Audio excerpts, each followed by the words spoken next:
is more of a commonly used household item that can potentially lead to total.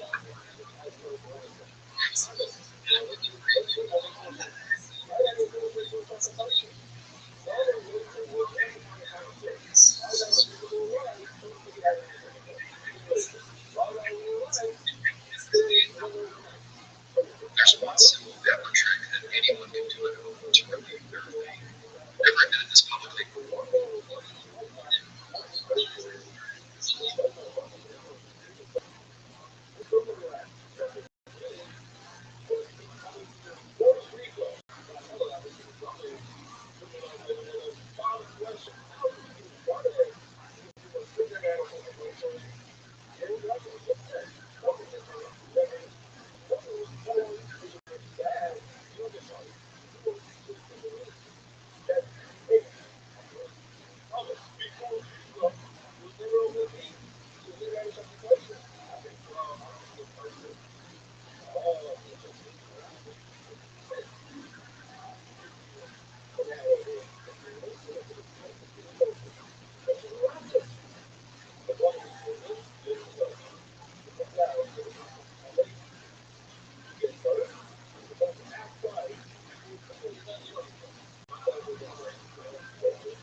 At a time when Israel and the world faces unprecedented challenges, there's a practical way to stand with Israel and Bali.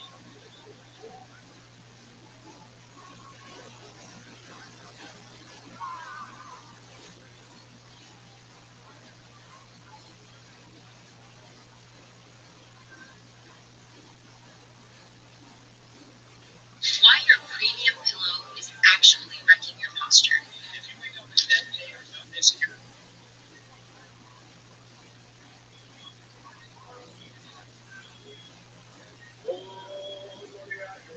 if you have more than $250,000 in a bank or retirement account, I don't know all this stuff. You know about Rabbi job. Did you know that his wife went to your day? Holy moly, my husband thought I was crazy when I started drinking bariatric soda every morning.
Then the U.S. Treasury's new digital payout mandate is a direct threat to the autonomy of Social Security listeners.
They don't believe how toxic this is. If you're still using a plastic cutting board, you need to get more.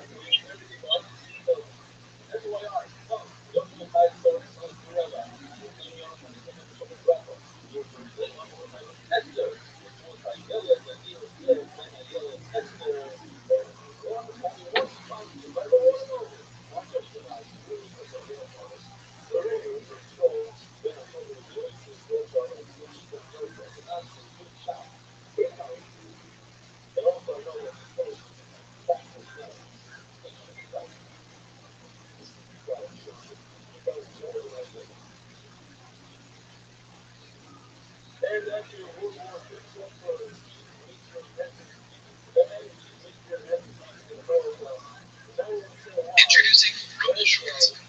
Watch quick videos for pure, unfiltered,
So it's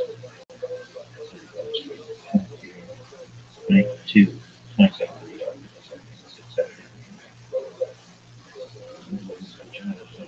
days,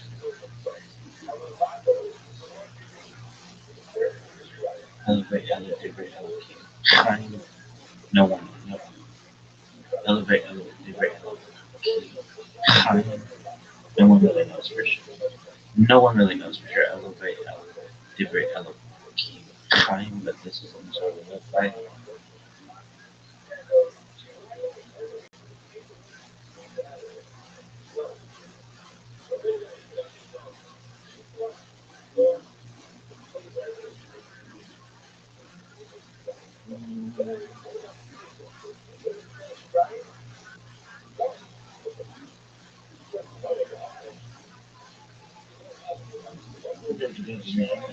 Check the chat.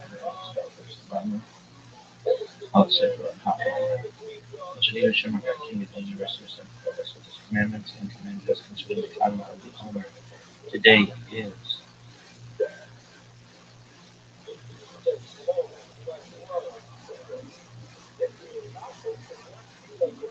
38 days, which is 5 weeks and 3 days of the honor. May the merciful one restore unto us the service of the Beit HaMikdash speedily in our days. Amen. Shalom.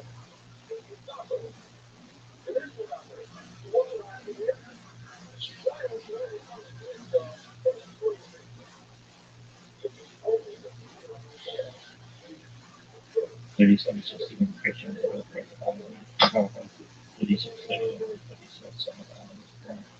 35, 26, 35, English, 37, 34, 36, 35, King, 17, 33, 66, 35, 33, 01, 460, here, the son of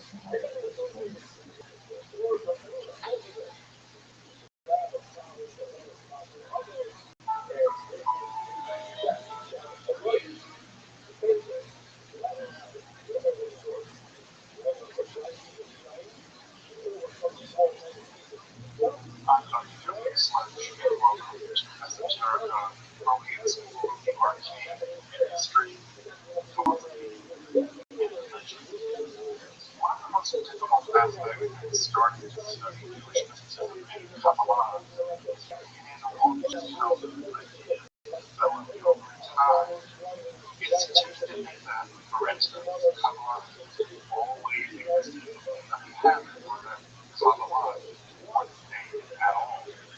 Of course, neither of these positions is really tenable. Such notions developed greatly through the ages and are still developing. And there are now, and there have always been, numerous mutually exclusive schools of Jewish mysticism and Kabbalah. This class emphasizes that the introduction to Jewish mysticism and Kabbalah from the point of view of this incredibly complex development from the fragments of ancient Israel to the rise of modern Catholicism in the 18th century. Of course, this series isn't meant to be exhaustive by any means, but only should serve as a springboard for deeper study and reflection, and hopefully it will also enable you to situate the developments of Jewish mysticism and Kabbalah in their historical and cultural context, and hopefully enable you to dive into the primary texts, which are admittedly as sublime as they are obscure. Let me express my gratitude to the Congregation Tia for allowing me to use these lectures to reach a larger audience here on Esoterica. If you want, find the entire series on a playlist entering regarding the introduction to Jewish mysticism and Kabbalah.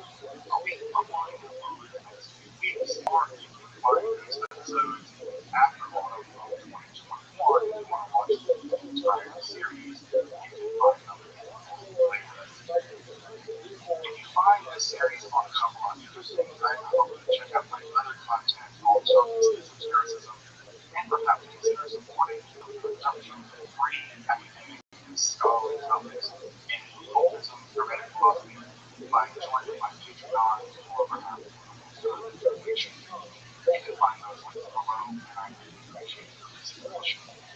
Now, let's enter the garden of Jewish mysticism and Kabbalah. Everybody, I really can't believe I'm saying this, but after 13 sessions, we are now on session 14 of this what was supposed to be a 9-series exploration of Jewish mysticism and Kabbalah. And of course, 14 sessions is still 2 years. I can basically keep teaching this class one day a week for the rest of my life. I'm still not exposed to all the things I already say about Jewish mysticism and Kabbalah. And I'll be very, very honest. This last session is going to be something. This is where my expertise really runs out, and I'll be very frank about that. It's just honestly the case. My expertise, I hit a wall. My wall is really Catholicism. I don't know nearly as much about Catholicism as I probably should. Still learning about Catholicism, and everything from the 18th to the 21st century is where my gap is. Everyone has gaps in their knowledge. It's important to acknowledge the gaps in our knowledge, not to pretend that we don't. And it's definitely both Catholicism and that's a gap in my knowledge. Not that I don't need it, but there are certainly people out there who know a lot more than I do. In fact, I'm just invited a good friend of mine to do some talks, maybe a Tony City talk at Congregation Tia about Catholicism. Specifically, he felt like I gave it short shrift and deserved a lot more attention, a lot more deep attention than I gave it.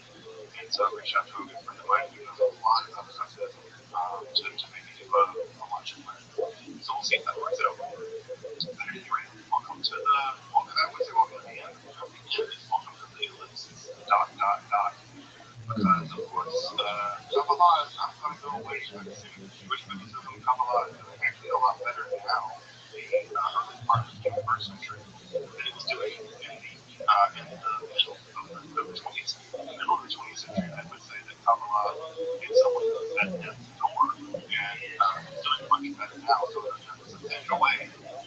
We're not saying goodbye to Catholicism or goodbye to Kabbalah, rather we're saying continue to grow and change. And I've heard really cool, exciting things about developing things and reading where we're able to engage with dynamic Kabbalistic thought. And if we do end up outside of this first few months next year, I'm looking forward to kind of getting into that and seeing what's going on in the Kabbalistic world there in Jerusalem. Well, as we marked last time, the sort of post-Shabbatai world is, I would say that it's actually more sophisticated in many ways than the Shabbatai world. The Shabbatai world is marked by a relatively thin understanding of Kabbalah, really. And that's part of why the Shabbatai movement was so successful, is that people really didn't understand what was going on. They weren't really versed in Kabbalah. And when you read something of a very technical nature, you can be overwhelmed by it, by things that simply aren't really true or deep. They can sound deep, but either or not. And I think that's true of a lot of people who want to learn the Shabbat. It sounded Kabbalistic, it had Kabbalistic veneer. You scratch the surface even a bit, you realize that the kind of reasoning to justify the stuff that went on with the Shabbat's Frank was, I think, pretty facile. And I think that once you watch and scratch the surface of it, you realize that this is just, gold gilding the abandoned curriculum. So the years after Shabbat's feast, prophecy inevitable a whole business. What you get is a kind of conservative backlash in the world of Kabbalah. I shouldn't be surprised that this whole Shabbat business is a complete disaster. And so what ends up happening is it's kind of a closing of the ranks, so to say. In the Kabbalistic world, after this, what people have been doing is returning to the period, return to the Kabbalah much like the Muslim period. Before Shabbat, where things were a bit more closed off, a bit more guarded, a bit more silent.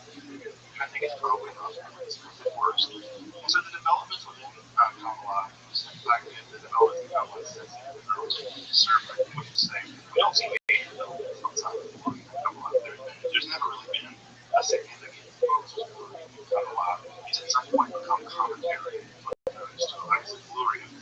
And so that relatively conservative movement, that relatively conservative movement marks Kabbalah from about the mid-17th century all the way until now. And as we talked about last time, two major Kabbalistic schools developed in the aftermath of everything. One of those in Jerusalem, led by the Mizrahi Rabbi Rabbi, and another in Brody in Poland. Those two were called the central schools, so to speak, of Kabbalah, the big schools in the period after that. But of course, it's worth pointing out that Kabbalah also developed very highly technical Kabbalah in Baghdad, in Kurdistan, in Morocco, Marrakesh was a huge Kabbalistic center.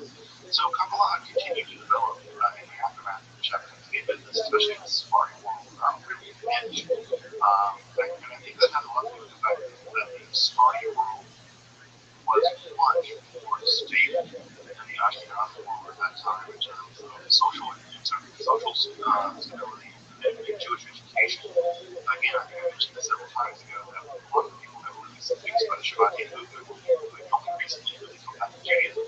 And so they don't really think in Judaism in a very profound way, in a way that, for instance, the communities in Marrakesh, communities in Baghdad, they're for thousands of years, easily thousands of years. And so when I looked at the whole Shabbat thing, you were like, no. Because they had a much deeper education. So this Sephardi world was a bit less affected by the whole thing. And so it's not surprising that in Jerusalem, they never accepted the whole Shabbat business to begin with. They excommunicated it as soon as they could. That one of the largest Kabbalistic schools in the aftermath of all of that developed. As I mentioned last time, the two Kabbalistic schools take very different directions. The school they know in Jerusalem is going to take the form of really intense concentration or Kabbalah prayer. And that school again will last basically until 1969, the last adherent of that school died. It's a piece of Kabbalah. The school lasted for hundreds of years, although very tightly guarded, very disciple-student oriented. And of course, the other is a choice and Poland, and that is going to be largely influenced by Polish and Lithuanian Kabbalah and Jewry. And Polish and Lithuanian Kabbalah can be mostly assessed as remarked by its intellectual Kabbalistic speculation. And so out of that will going to flow an amount of highly intellectualized Kabbalistic systems that are going to basically try to do the work of systematizing Lithuanian Kabbalah, especially because of the old Baron system we had. This period also saw, as I talked about last time, the rise of Hasidism. Hasidism is probably the most important, it's the most important movement in Judaism probably for years. Hasidism went on to spawn an entirely new system of Judaism, a new system of social relations, a new system of customs, a new system of dress. All kinds of things have come out of the Hasidic world. A whole new style of song, the Nicodemus, I'm sure all of you are very familiar with, come out of the Hasidic world. So it's from that world we have to focus on extreme piety, but also piety that seeks to find the divine in the everyday. It's a piety in which God is lurking all about you, but you can't see God. The divine is there. I think of the line from the Quran, which I can easily imagine a Sayyid Rabbi having written, where the Quran says that Allah is judgment. That image in the Quran has always struck me as incredibly evocative. And I can easily imagine someone like Ahmed as well having written something just like that. So the idea that the divine is that close to you. The obstacle is just you and your ego or fundamentally you and your lusts and desires. It's your desire to be rich or to have fame or to be loved by someone or whatever. It's these things that get in the way of your relationship with the divine. But the divine, for the Hasidic movement, is right there. You just have to do the work of mental, of erasing the barrier between you and the divine. And it's in that erasure of the barrier that one can experience the divine in the everyday, including even in the movements of one's physical body, the sound of a bird. Some of the Rabbi were even alleged to be able to understand the language of the birds. They would listen to the birds sing, the music they were singing. They're talking about having theological debates that the rabbis could understand that they were trying, and that they were trying to allow them to hear the debates among the rabbis and the birds. I always thought it was one thing to sit in the forest, listening to the birds rather than just hearing like the rest of us, normie people that all hear the birds. The rabbis, they don't hear birds, they hear the debates among the birds of God. So I always found that to be a very beautiful example of fascinating where it's not just hearing birds sounds, you hear theological debates among them.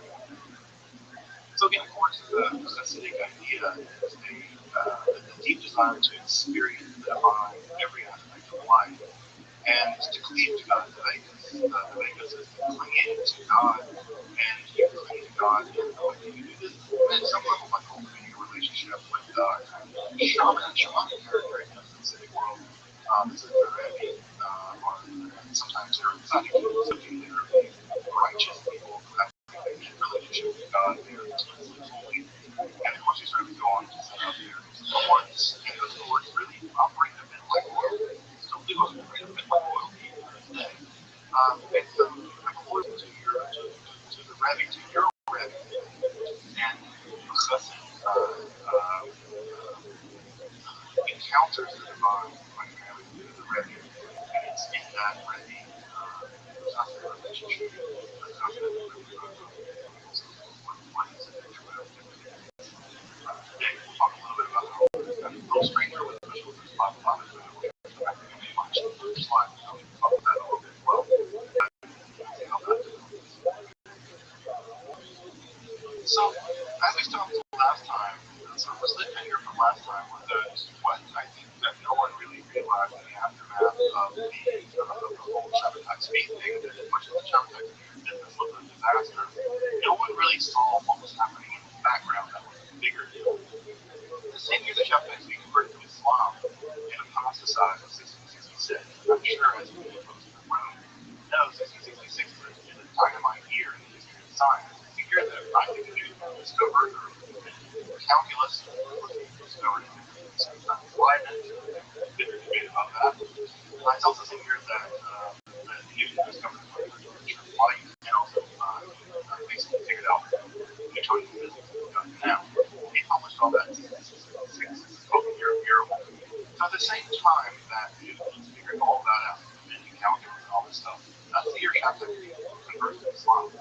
So it's difficult. I know that for many people, and for me too, when I think about Shabbatai's conversion, I think that that's something that happened a long, long time ago. And I think that somehow Newton not having happened a long, long time ago. Newton feels very modern to me. It feels like I could just sort of, we could play chess on it, start out. And they happened at the same time. They happened the exact same year. And so what's coming down on the right, and what I think the Jewish world did not see in the aftermath of this entire Shabbatai speed is was the Enlightenment. The Enlightenment all around the Jewish world, in France and in North America and in England and Holland and Germany, the Enlightenment was developing this huge completely worldview that was dynamically breaking with worldview before, with its emphasis on rationality, emphasis on experimental science, emphasis on logic. And so you're getting get philosophers like Spinoza. Spinoza's philosophy rejects that the God is separate from nature. It's just nature. Nature is God, and God is nature. It's the same thing. We're getting metaphysical philosophers and philosophers believe that all of nature is like a giant machine. You study it carefully, you can understand how it works. You can understand how it works. You can predict it, and therefore you can make it do things. This is incredibly mechanistic philosophy, which is in many ways really wonderful and things like that. Inside the Jewish world, they never saw this coming. It just sort of lands on their doorstep. When I say lands on their doorstep, I mean what I really mean is the moment it showed up, what people call the world spirit, or force attack, the moment it shows up in Central Europe, he marched all the way to Russia. So everywhere Napoleon went, recall, he went with him. He liked what I did. His army was like the army. Such an army for life.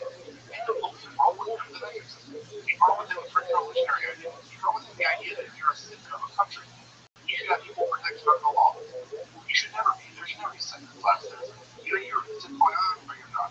If you are a citoyen, you have the rights and privileges of everyone else that is protected by the rational laws. And of course, I'm not saying Napoleon was perfect or anything like that, but he was a big enough deal that people thought he represented the very movement of Geist, the very movement of God, the realization of Godness in the world. And of course, Hegel got disappointed with him later, but made a big impression on the young Hegel.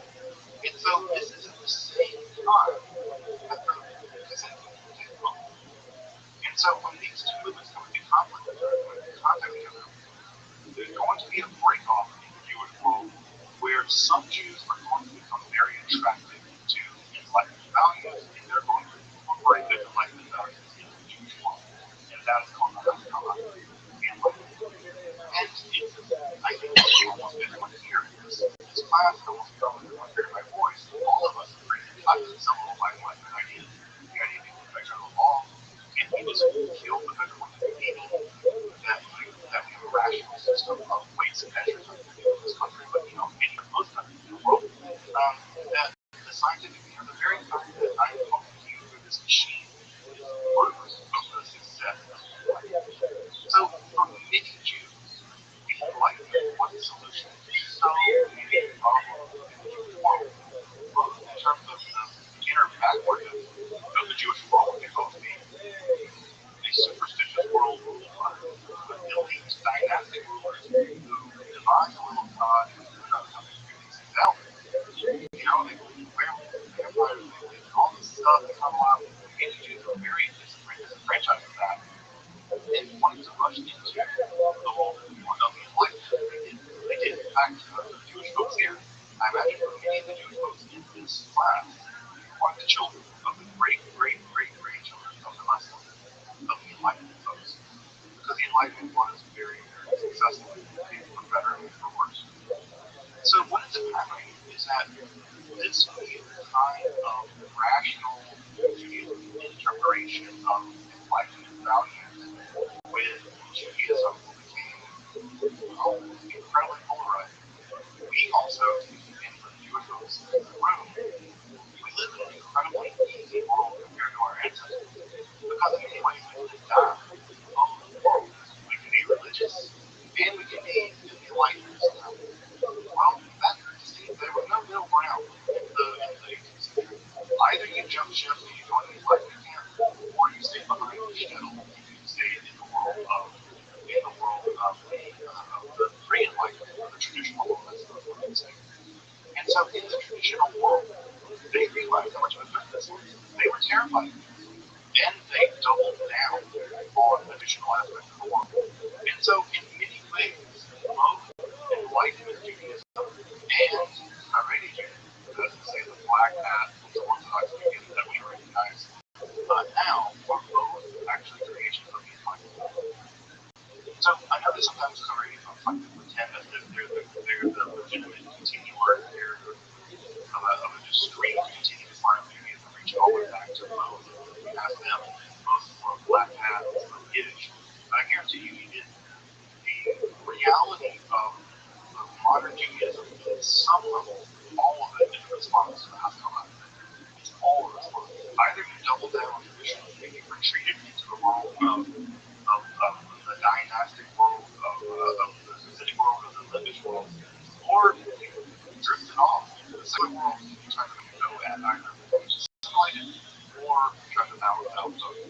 simulation was the largest of the earliest.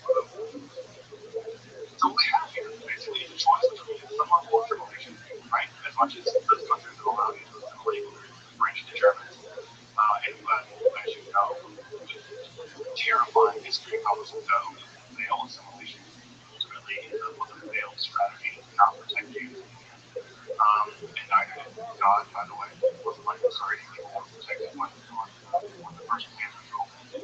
And so what we have is a polarized world divided into communities in which there are hostological Jews and there are traditional Jews. Polarized. Now, that's not to say that Kabbalah's not. If all the kinds of things that have not stopped the Kabbalah hasn't stopped them, whether it was the Crusades or like Vietnam or whatever program stop the Kabbalah, well, this whole enlightenment thing didn't stop it either. And so many of the traditional centers of Judaism in the medieval or the early modern world, they continue to produce Kabbalah as if nothing was going on for them, and they may have not even known. And so, especially in the Hasidic world, there's this huge outpouring of literature. This is the time period where the books in the Chabad movement, I'm sure many folks may have contact with, they began very rigorously developing their movement. Also, it's worth pointing out that the Chabad movement becomes sort of the intellectual center in many ways of the Hasidic movement. They become much more interested in all of the mind, all of the intellect, as opposed to this all of the emotion. And so the Chabad movement actually becomes much more of a rigorous system of Hasidic philosophy, as opposed to just songs and happy or whatever. So this is a period of people like Rabbi Breslov, which I imagine most folks have heard of. Not probably one of the most famous. Rabbi to this time period, you're known for his spiritual reflections, existential formative experiences. He was a person of great high and great low. I guess most historical people will be remembering kind of many depressive in this way, and so I mean, really read it out for this extreme joy and extreme sorrow that people were feeling. And ultimately, you write we'll talk about it in a minute, but also the Nanach movement, which I imagine if you've ever been to Israel, you will at some point encounter some Nanach guys, which smell as pious as they are. They wear the knit cap and not right on it. They listen to techno music and dance around. Pious to a fault. So those guys are out there. They're a big deal in the world. Of course, also at this time period, probably one of the most important modern Jewish philosophers and mystics is also writing. This is a Rav called Moshe Luzzatto. Probably the greatest traditional Jewish mind of the early modern period. And Luzzatto wrote a mountain of stuff that's really, I mean, I was looking over some of the data. I'm like, my God, this guy wrote 50 books. I mean, I've probably read one or two of them. He wrote 50 something books. Enormously huge output.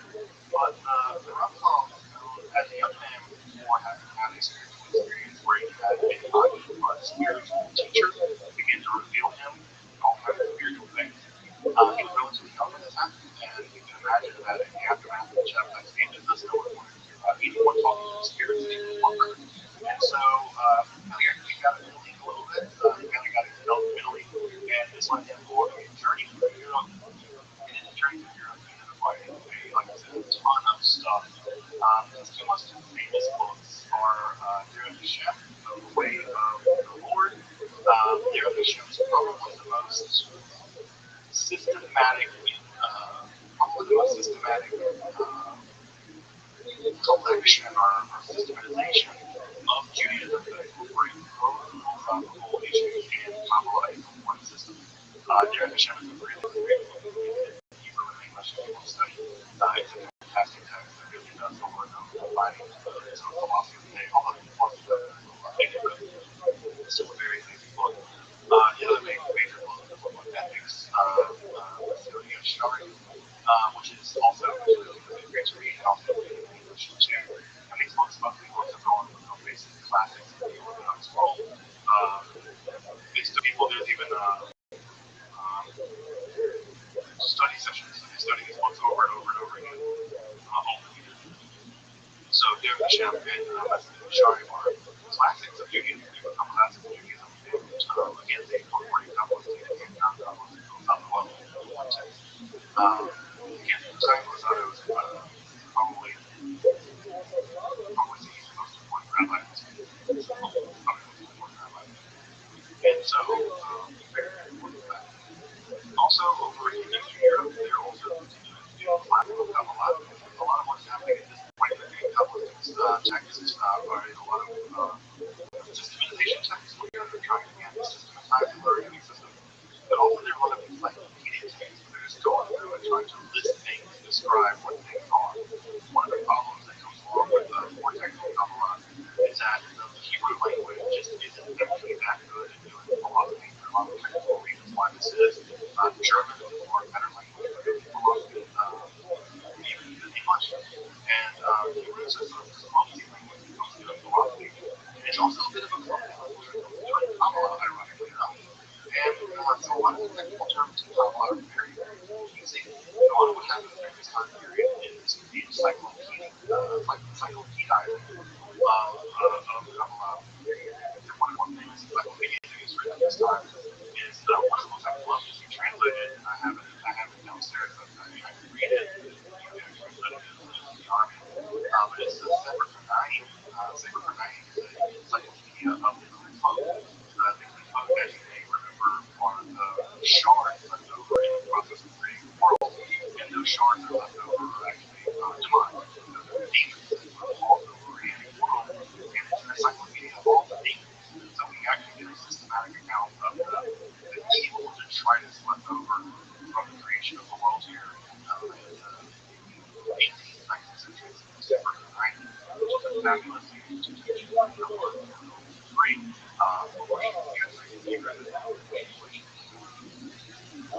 Now, as you probably also know, in all of this in the 19th century, the amount of anti-Semitism in Europe doesn't go away.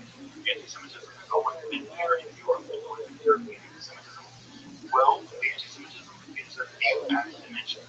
As you might imagine, as Jews become more and more part of secular civil society, there's also anti-Semitism that emerges at the level of discrimination of Jews in secular civil society. One of the most famous and infamous example of this is the Dreyfus affair in the 19th century in France. And so, with this uptick in anti-Semitism and the ongoing reality of anti-Semitism, there's sort of three distinct ideas basically about what to do about it. One idea is the traditional idea: double down on being pious and God's protection. And go in theory for being out for years, but that theory no one's taken up. So one is double down on being pious and God's protection. The other theory is that at some level, you just need to get out of Europe. Europe is just a death trap. We've been living here now for 1,000 years.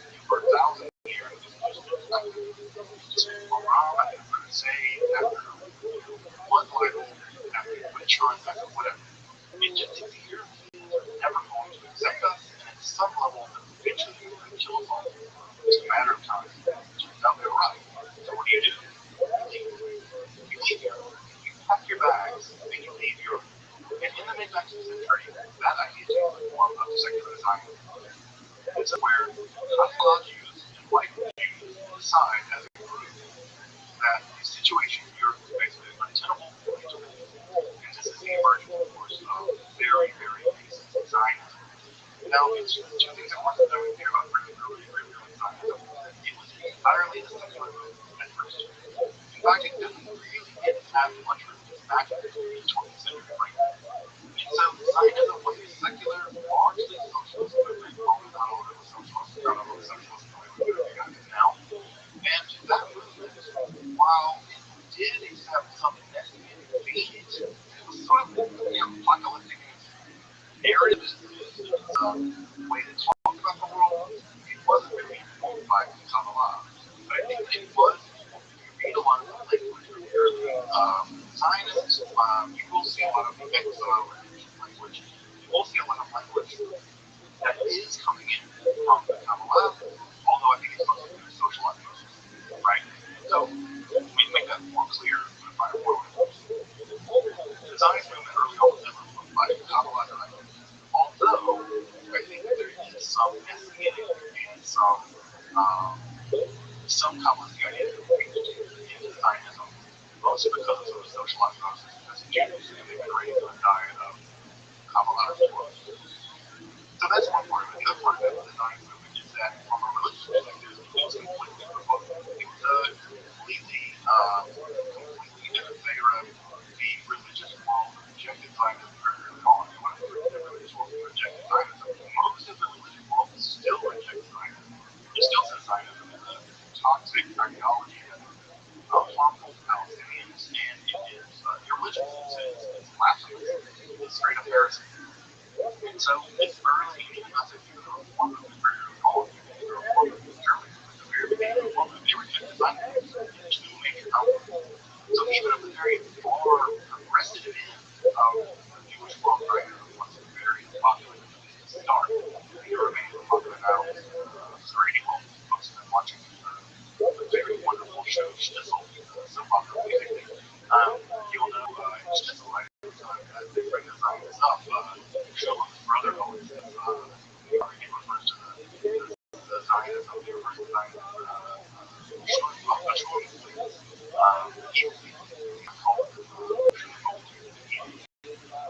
and so this is the thing that developed early on in response to Zionism.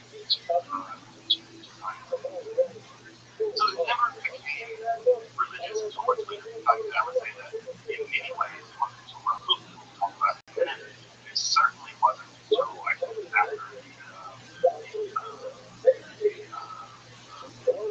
Iraq War that, in a big way, it became raised.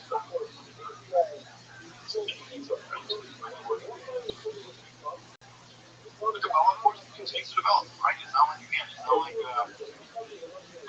the Kabbalah stops. Okay, I think this is a sneaky slide, but there's an extra thing down here I want to talk about.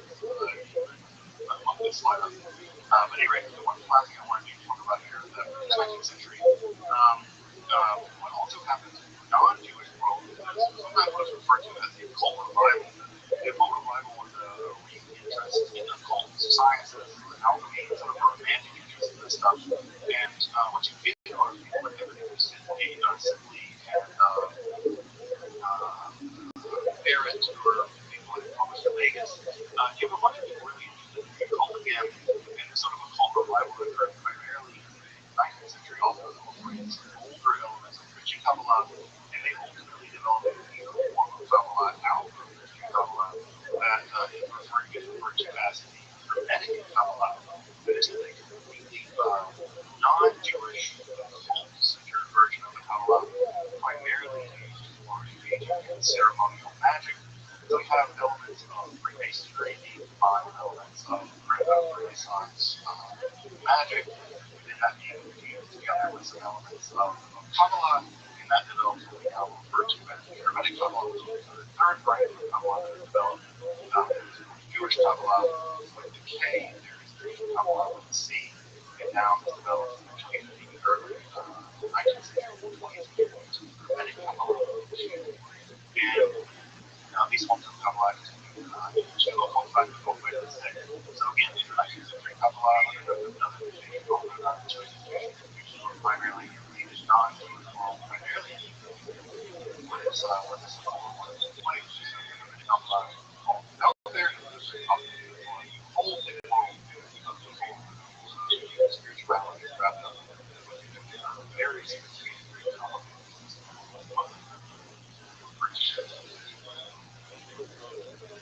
as I mentioned, right, just a minute ago, one of the things that, one of the other strategies, right, so we have one strategy is also known as traditional. The other strategy is leave, go to Palestine or wherever. The other strategy that I mentioned a minute ago too is assimilation. Assimilation was a very daring strategy. Perhaps I think one of the more difficult things to do. Many of the people who did the job of assimilating get written off as traitors or something. I think it's really important when we talk about that generation of folks. But assimilation was a really difficult path. They were trying to maintain two things at once. It was trying to maintain being Jewish and also trying to maintain your identity in a world that rejected you. Trying to be German and be Jewish, whatever German Jew did. The problem was that the Orthodox world being Jew, whatever they called it, was a sellout, and the Germans never really accepted you either.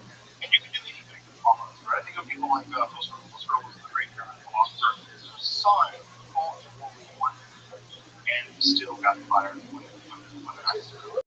They never could become Jewish. In fact, even for the anti-Semitic community, the more Jews assimilated, the more dangerous they were. They were almost hiding among them. And so there was something about this that the strategy of assimilation is always going to be at some level of this game.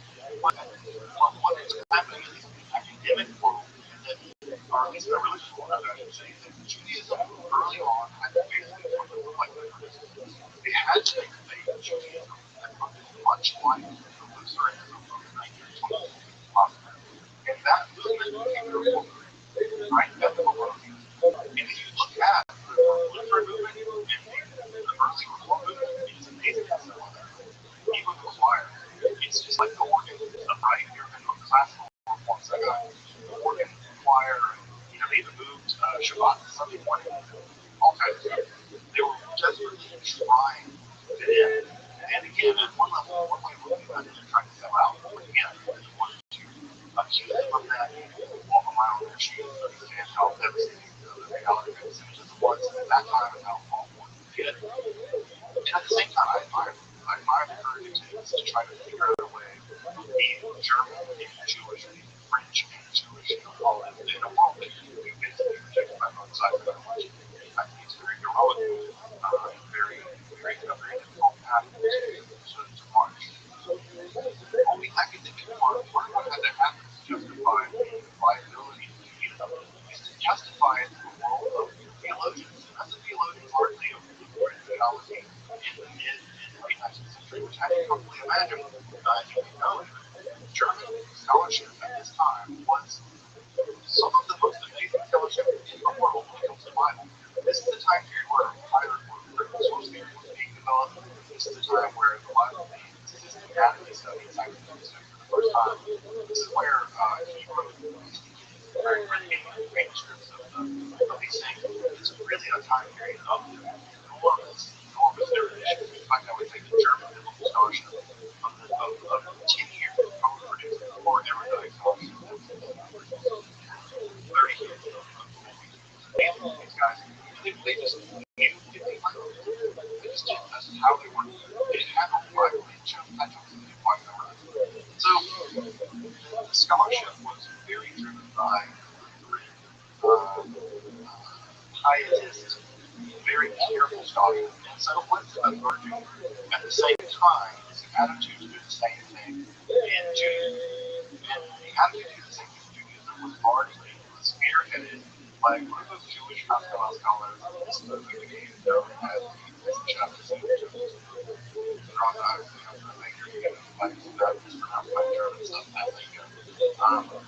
So the Rothschild'S movement, scientific study of Jewish books, was a movement in the academic Jewish world who studied Jewish literature using all the modern tools of that time, German scholarship studied Jewish literature. And they had to make a decision on what they studied, because what they studied, what they published, basically represented Judaism to the outside academic world. So what they studied was published while the Talmud. They focused their element, they focused their energy on the Talmud. Why? Because the Talmud, for one, is a highly systematic, highly argumentative book based on logic. They can argue that Judaism is rational, because the Talmud is rational. The Talmud is a book of arguments driven by logic, and therefore Judaism is logical. Right, so we have the ethical components of the Hebrew Bible, we have the logical components of the Talmud, and therefore Judaism is respectable because it's a paradigm logical. Well, guess what? It's very logical. Complicated. So, what did the Rothschild'S do? What did the Rothschild'S do? Ignored it. Basically, it wasn't a secret. Why? Because it was embarrassing. It was superstition. It was occultism.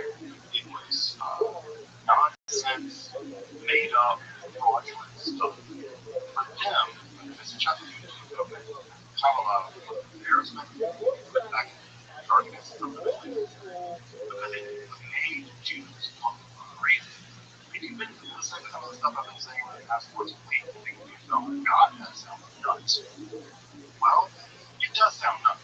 And can you imagine a bunch of Jewish scholars presenting that to a bunch of erudite Lutheran scholars saying, yes, Jews, we believe things, God and activated reality. What? That's not going to fly, right?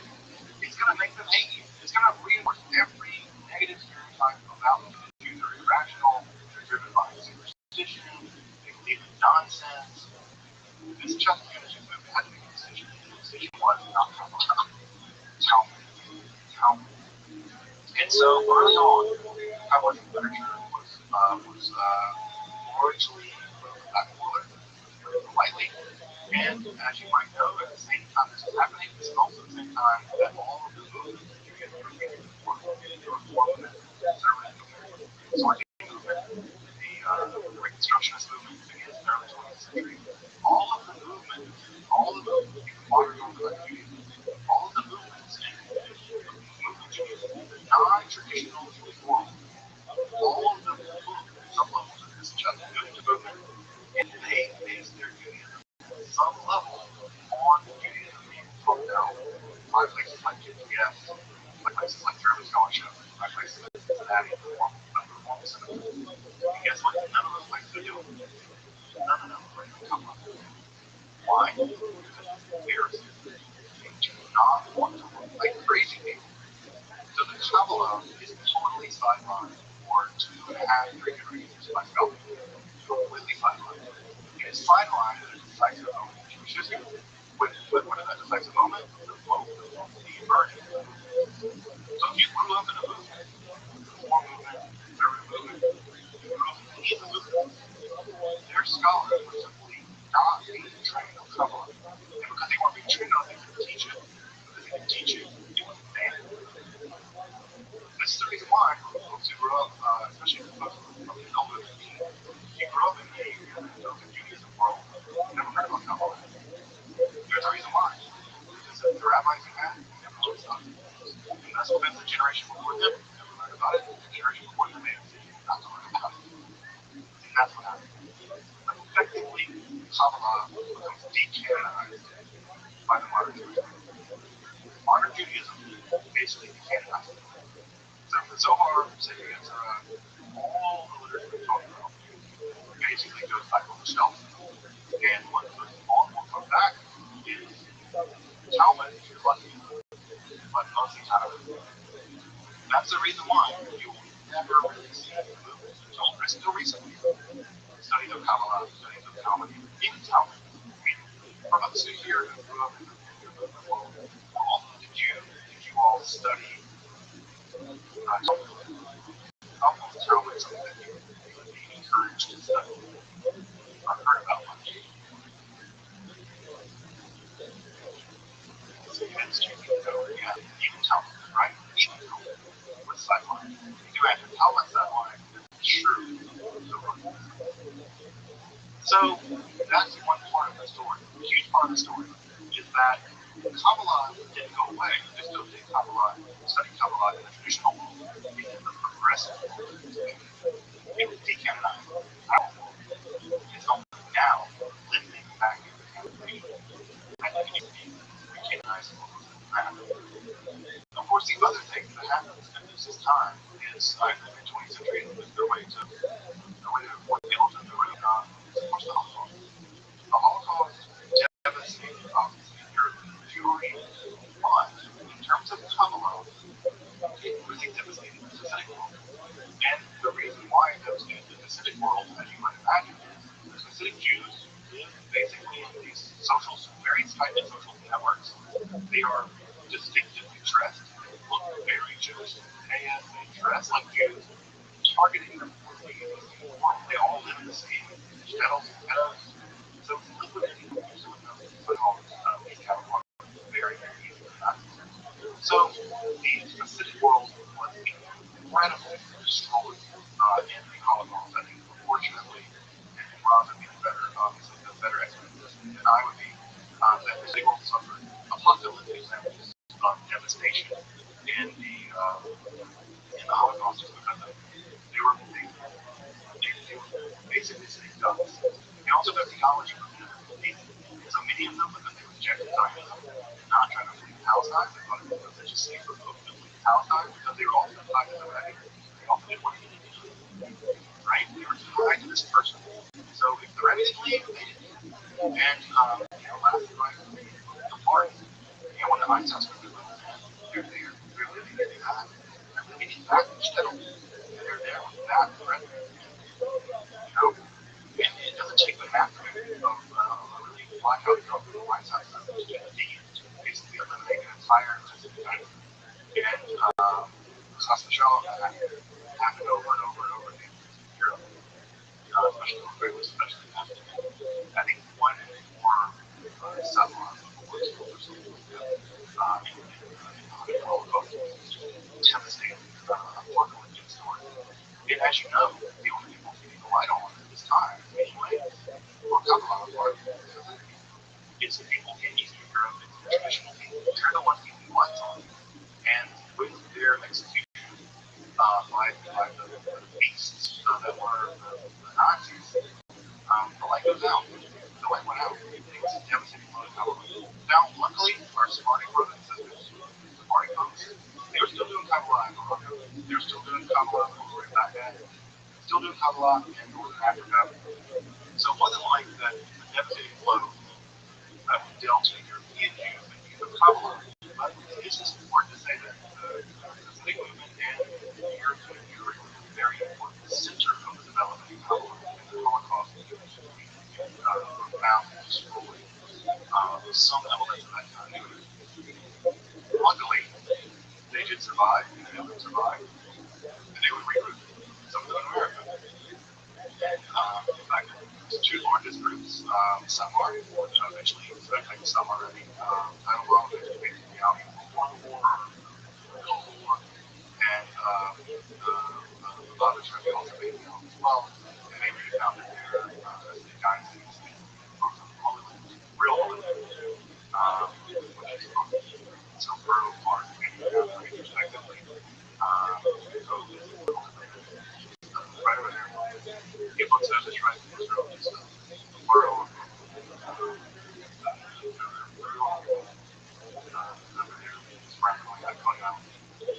so the rebound folks, the rebound happens all the way down.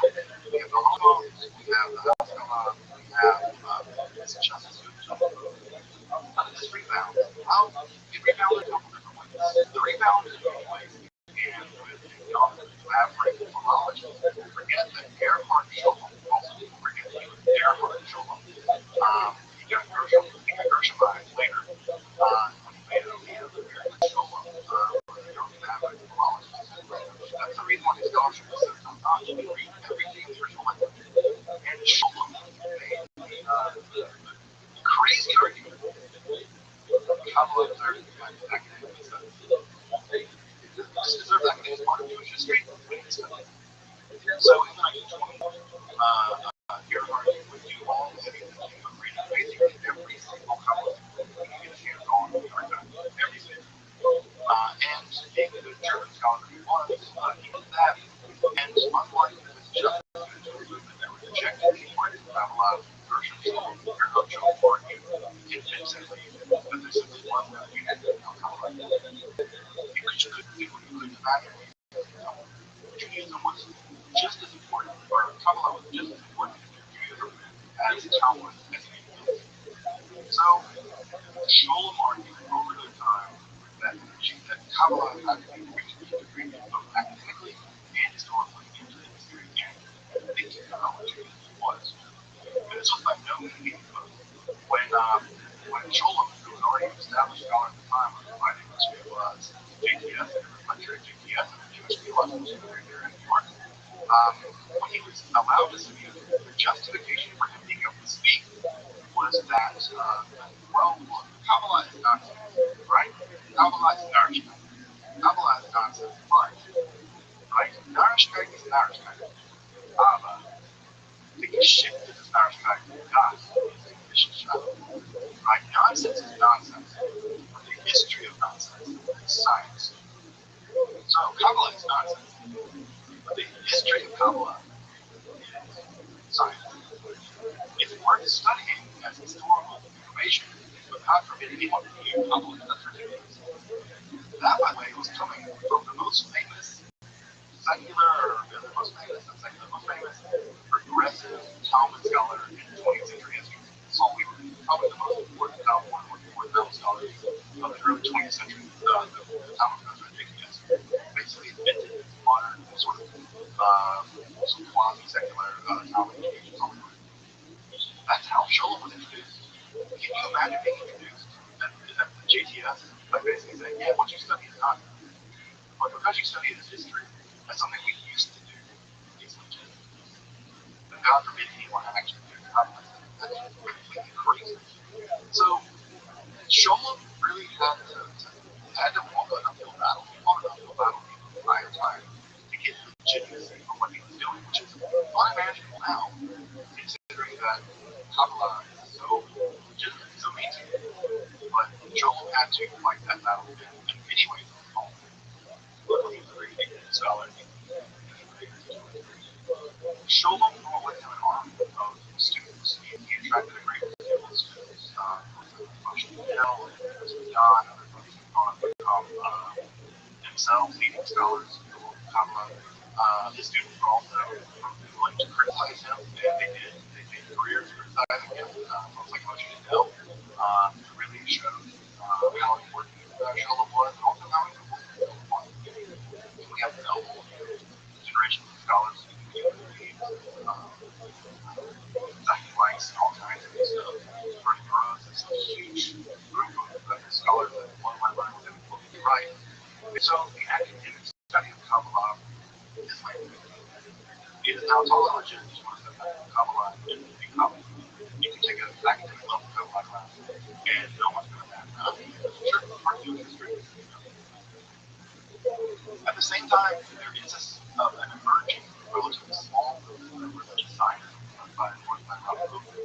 And he would eventually give rise to although Rabbi was terribly influenced by the huge Kabbalists, but certainly a lot of them were reading the exile redemption will play a part in science. The most important Kabbalist that come really in the early 20th century would be Rabbi Ashlam, the master of the latter.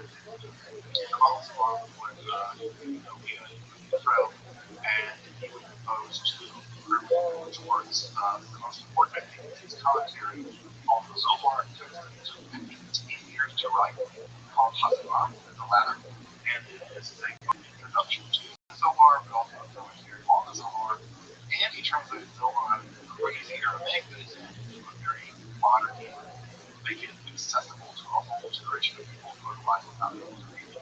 In the original Aramaic, he published using a lot of Hebrew, a lot of Rothschild'S Hebrew, and so it's much more accessible in a modern Hebrew.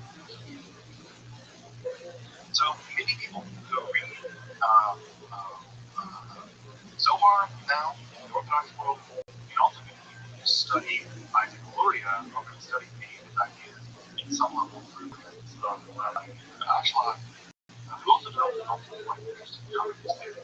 Because if I can think of people who separated from those ideals in Northern Israel, Alex, the Ashlag is very important. I think probably the most important here. Another character that I don't mention is that I think was Rabbi Dell, which is Rabbi Schneerson, blessed memory.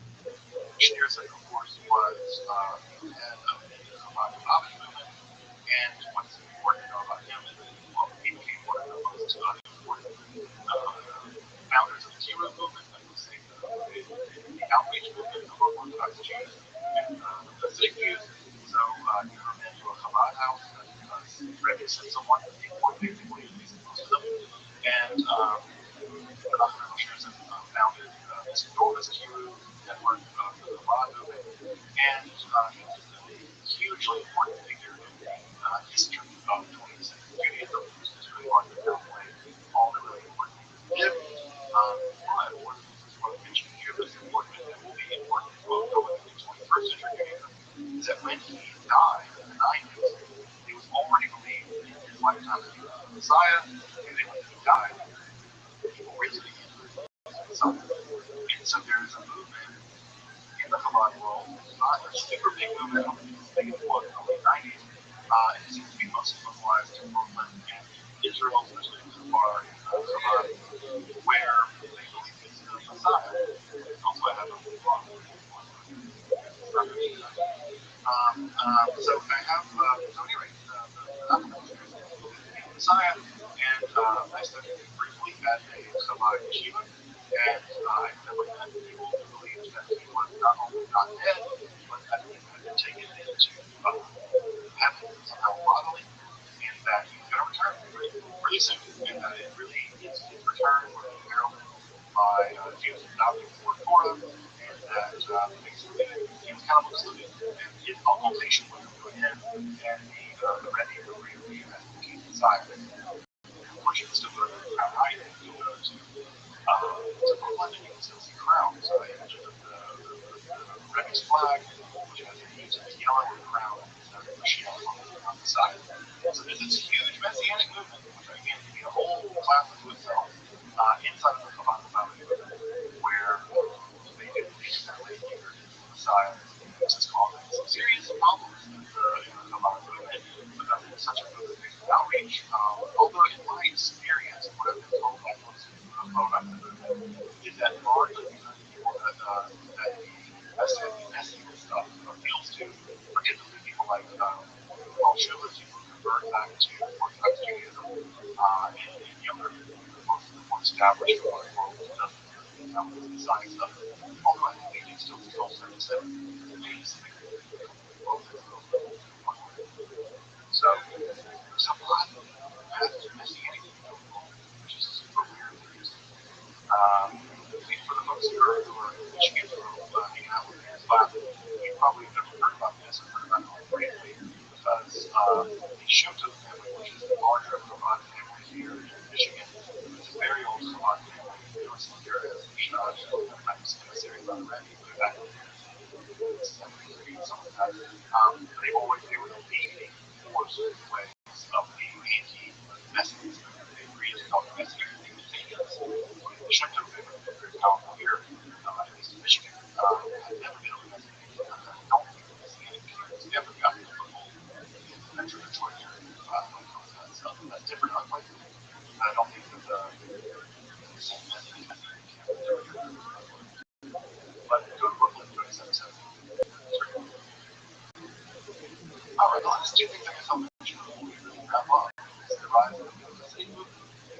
As folks know, the Hasidic movement was pioneered by folks like Martin Buber, who came out of the Hasidic world and maintained a lot of some of the right word, but wanted to sort of modernize and expand the Hasidic movement outside of the dynastic structure. And so we gave the tail to the Hasidic movement.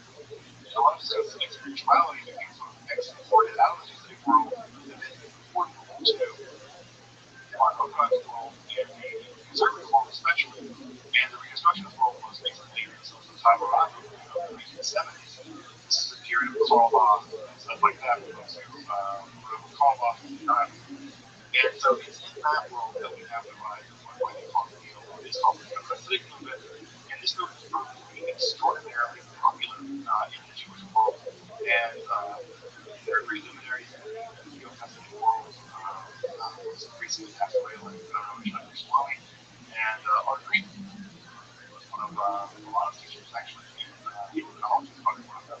Probably the premier Neo-Hasidic leader in the world right now. This was 20 years in the world. Going to have a few drinks together and talk about Kabbalah. It's always been great honor to be able to hang out with Alan of Hasidic. We just got to spend some time with our Green. So, when you look at alive and well, it's actually growing in popularity. And which looks like it's quite a wide variety of channeling some of the message ideas into music that is the last thing I'll mention is this is the thing I imagine some folks already know is, of course, mainstream pop culture Kabbalah. The Kabbalah is driven by Rabbi which has received a lot of criticism, but whenever I think that it's so legitimate in Kabbalah as much as anything else is expected. The Kabbalah Center is they have outlets all over the world. It's sort of a franchise type, and they teach a very specific kind of Kabbalah that is tailored toward celebrities, basically. other non-celebrities that he didn't do it before. He kind of melee institutional Kabbalah. But some famous books like Madonna and Britney Spears have been doing it for a while, which I think either Britney Spears has a tattoo on the back of her head, some kind of Kabbalistic tattoo. I don't know whatever says Kabbalistic tattoo thing. You go, Britney. She's from Mississippi, so we sure they were home state people, so good breaking of that. So people like Britney Spears and Madonna also embraced Kabbalah in a pretty different way. I think apparently, Madonna really touched on Friday night because of working into certain kind of Kabbalistic beliefs. But I think the material from here, like he's from Bay City, Madonna's from Bay City. So material goes from here. So you have Brandy Madonna, and also become influenced very heavily by Kabbalah and some of what spirituality or Judaism. And there are many people who have been influenced by Kabbalah Center. Now, the Kabbalah Center is polarizing, it's very controversial, and we've got some trouble with learning stuff, undefined. A religious organization gets involved with celebrities and trying to learn stuff. Can you believe that? So, the Kabbalah, in many ways, in the 1990s and 2000s, was pop culture with a lot of pop culture folks, musicians, and other folks becoming really influenced by Kabbalistic ideas. Those ideas becoming very mainstream.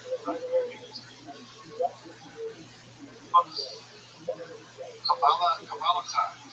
It's gonna live. Kabbalah is gonna survive us all. It's back. But Kabbalah has gone through a couple thousand years of turns, twists, messiahs, and messiahs, prostate messiahs, amount of books and commentaries. It's really gone through almost every kind of travail a religion you go through, a philosophy you go through. No philosophy back in the has gone through this one. Platonism or communism or whatever. Kabbalah has gone through so much. It's had to transform and adapt itself. And when I think about the Kabbalah, I'm very happy and very glad to be alive now, because we're now living in some level the golden age of Kabbalistic literature. More Kabbalistic literature is available to me when it comes to accessible information. More Kabbalistic teachers are available. Secular Kabbalistic education is available. But the life like this is totally secular academic class of Kabbalah. Also, you can go to dozens of Kabbalah to become a Kabbalah. Kabbalah is accessible. It's never accessible. It's accessible in a way. And so I say that Kabbalah will because we put Kabbalah finally at some level withholding secrets. You have to work hard to become a Kabbalah. You learn Hebrew, learn Aramaic, learn move to Israel, Brooklyn. You do a lot of things. Really important to become alive. You can. It's there. So much of it. So much of it you can be here like very low. You go buy books right there now. You learn secrets of the Kabbalah that was utterly inaccessible to 99% of the Jewish population. It's most of history. And right there they are immediately. Even English translations of things like the Zohar, the Ritter edition of the Zohar, the massive 12-volume Ritter edition. There was no standard English translation of the Zohar prior to that, not really. And now for the first time in history, we have access to all 12 volumes of the Zohar coming out every day. So we're living in a golden age. The study of Kabbalah, and we're living in a golden age for those who want to be Kabbalists. And I have to say that I'm really happy and I feel really blessed and I feel really grateful that all of you have decided to come along with me on this important journey through the history of Kabbalah. Because I feel very lucky that I have the privilege and the honor to be able to learn about Kabbalah and share what little I know. And to know that there are people interested in learning about Kabbalah and learning what little I know. And so I just want to thank all of you who hung out with me over the course of the past 14 weeks to learn some Kabbalah together and to learn about Kabbalah and learn that this tradition is beautiful and strange and science fiction and just all of it. It's weird and wonderful. So I just want to express my deep gratitude for everyone who's dropped in. We're labs, but stayed through all 14, whatever. Just really grateful and really blessed. Feel really thankful for everyone who's had the time, who's taken the time to learn some Kabbalah with me, and giving me the opportunity to learn more about Kabbalah in preparation of this class. So that's it. Thank you. It's an honor and a privilege to come to this class. I look forward to learning with all of you. Kabbalah or not. Hopefully it's not. My secret desire to do is also do art class. Both study film art and also study without film art. Where we have imagine kind of a lab that is like a science lab where you have a lecture in the lab. Lecture would be like this, and then have a lab, and the lab would be like studying as all of you studying it. So imagine that's the first time training is a lecture lab is over a lab. You can't have to say it's before it's not even good work in your lab. So anyway, that's we all I guess again I'll just do the same.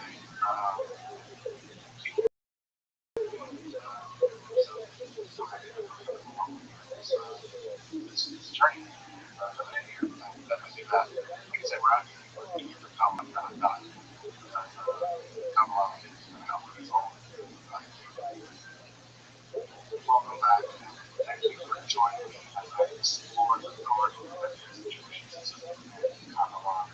Again, like this book of work provides accessible, free, and scholarly content on topics of Kabbalah, yoga, and home, back into philosophy. Consider supporting my work beyond, or perhaps a one-time donation. You can find those until next time, I'm Dr. Justin Slade. Thank you for watching Esoterica, where we explore the art, history, philosophy, and religion.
Well, look who the fuck it is.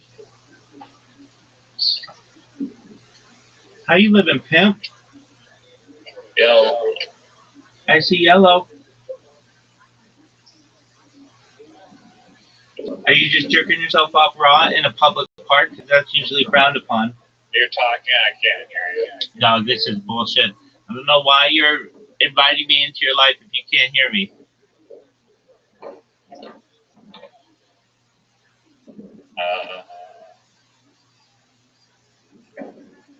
No audio. Yo, One moment. Alright, we're gonna do charades. oh, well, maybe it's my fault.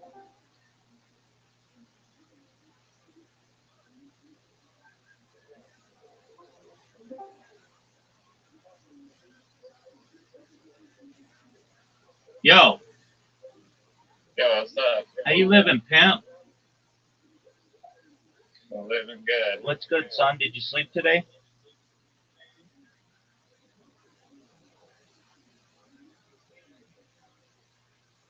Yeah, I did. Like I said, did you sleep today? yeah, did you not hear what I just said? No, I didn't. Go ahead. What'd you say? I went to sleep at like 8 a.m. and then woke up at like when my dog woke me up. But Are you jerking yeah, I was yourself? talking Go to ahead. these two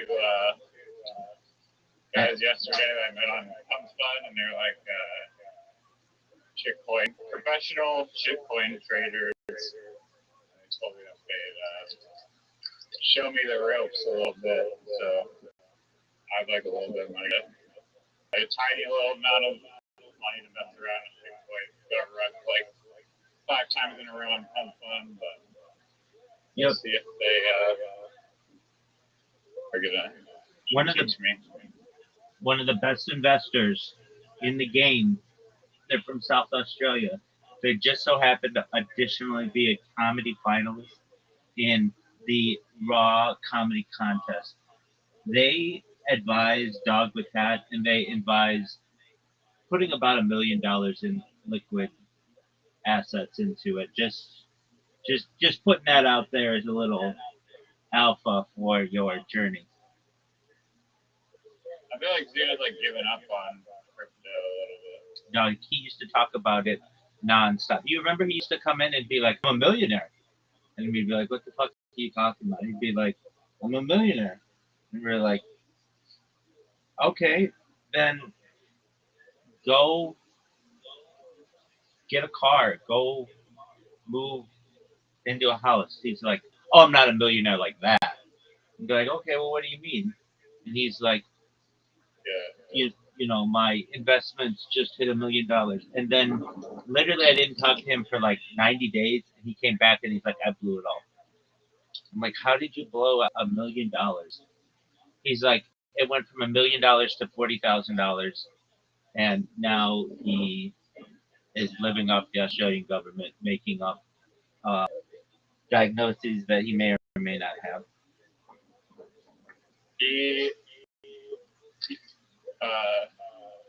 He told me that he shorted gold of like a $50,000 like leverage trade on gold, which I was like, okay, it's at all-time highs, but I think back on like kept going up. I study, so stopwatch or something goes up. But yeah, whenever when he was talking about that crypto, like in like the back of my mind, you're gonna take a round trip for sure. But like people think like literal like shit coins have value and markets don't fluctuate. But They definitely do. Most certainly. Damn musical chairs. Absolutely. I have a question for you. Are you interested in joining my Monday evening ballet club? That's the strangest romantic inquiry anyone's ever posed to me. So definitely not. There's nothing romantic about it. Are you sure it's just a ballet club? Actually, it's a fantasy football. Actually, it's a fantasy football league that is posing as a ballet club. But yeah, watch That guy was weird. that was weird. I wish they did an interview with him. They did some. They had like little videos of it, but We want to hear his side. I want to hear his side exactly. I want him to be like, "Dog, these guys wanted it." Let me just put it to you this way: I had this group of people. We were meeting for ballet. What does that tell you? Any dude who's going to this thing is there's like a 50% chance. I'm not gonna make it any higher or lower, but there's a good chance that this guy wants a dick in his ass.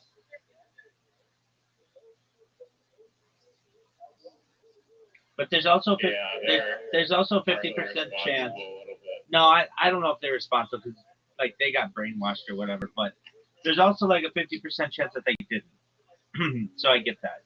But I want to hear his side of the story. I want him to be like, I didn't do anything. I know nothing about. I know nothing of the matter, dude. There's this It's not really the same, but it just reminds me of there's the Chappelle show, which you haven't watched, which is just really like just disappointing uh in life, but you know that's fine. Uh, I and like Dave Chappelle. I have nothing against him. I'd love to see Dave Chappelle do skits. dog, then what? Then let's watch. I've seen a few clips of it online. Dog, it's not the same. You gotta watch it. You gotta make it part of your religion. It is amazing. I'm telling you, and this is absolutely true. Before the internet had memes, people just yelled Chappelle show quotes to each other, and like out the window. Like you would see somebody and you'd be like, "I'm rich, bitch," rah, rah. Or you'd be like, "I'm Rick James, bitch." Like people would just yell this stuff at each other and just it was before memes. Anyway, there's this episode that he does called Black Bush. It's where he's George W. Bush, and they're asking him about the invasion of Iraq. I'm going in the elevator. Okay, thank you for warning me. Yeah, No one can hear you. yeah. No, I can't hear you. I can't hear you. So just I'll wait. Let me know when you're on the other side, baby.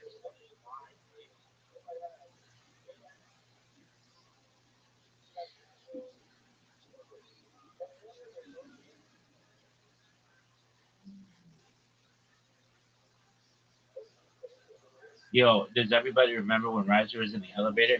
I do. Wait, wait 30 seconds. I'm waiting 30 seconds for this shift. He's in the shaft. He's getting the shaft. Shaft. Damn right. I'm getting shafted. Shaft. Damn right. Yeah, George W. Yeah. So they asked George W. Bush about the invasion of Iraq, and they're like, "Does this have anything to do with oil?" And and Black Bush, Dave Chappelle's like, "Oil? What? Oil? Are you cooking, bitch?" And then he just like shoves everything off the table and runs away. Basically, that reminds me of how this, whatever that cult leader would be like. Are you here to just take advantage of men? He'd be like, "Huh? Ballet Monday night? How could you accuse me of that?" And then just runs away because he's just like, that's just like the reaction that he would have. Anyway, I think that dude seriously like was in love with ballet. He's a little bit of a ballet Nazi. I Like, obsessed with it. He was. I I feel like he literally could have just made a career like he's were like, oh, he's like an amazing choreographer. He knows his shit, like a ballet god, and he literally probably could have made like a career. Like he didn't have to start a cult. Like he may have just been doing it for money, but like he could have just made plenty of money just being like a ballet professional. I like how back then it was such a big deal if somebody started porn. It would like ruin their. But today it would be like, all right. I mean, that's not like that big of a deal. So you had sex with a camera on, no big deal. Like, and then this guy was I in. don't know. I think it's still like frowned upon from like an employer perspective. Kim Kardashian did it. Look at her career. She's not an employee of like a major company. But she's, Like I don't think she's people want. I don't know. she's a I think there's still a lot of judgment surrounding it. she's a respected individual in the community. I don't know about that. I mean, She's famous that's, for a tape that she put out. if I asked your average 30-year-old woman who would they take fashion advice from, I bet you about 50% of them would have Kim Kardashian in their top 10. I honestly had no idea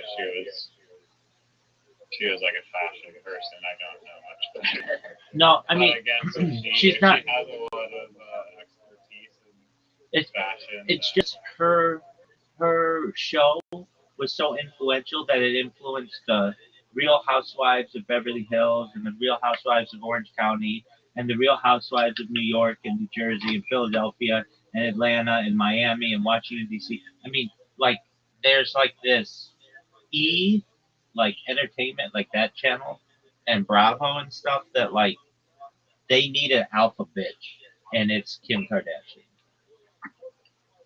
But your core argument, Kim Kardashian, you're allude to the fact that all those Real Housewives of Orange County shows are like a spin-off of her original show, and like people, I don't think respect those housewives. I think they like watch that show to like at least like guys like just make fun of how fake they are. And I think that like there's just like this super materialistic like fake persona that a lot of those people have, and I don't think that like warrants a ton of reverence. Okay, look at the happening or whatever when Apple dropped all that content of those celebrities.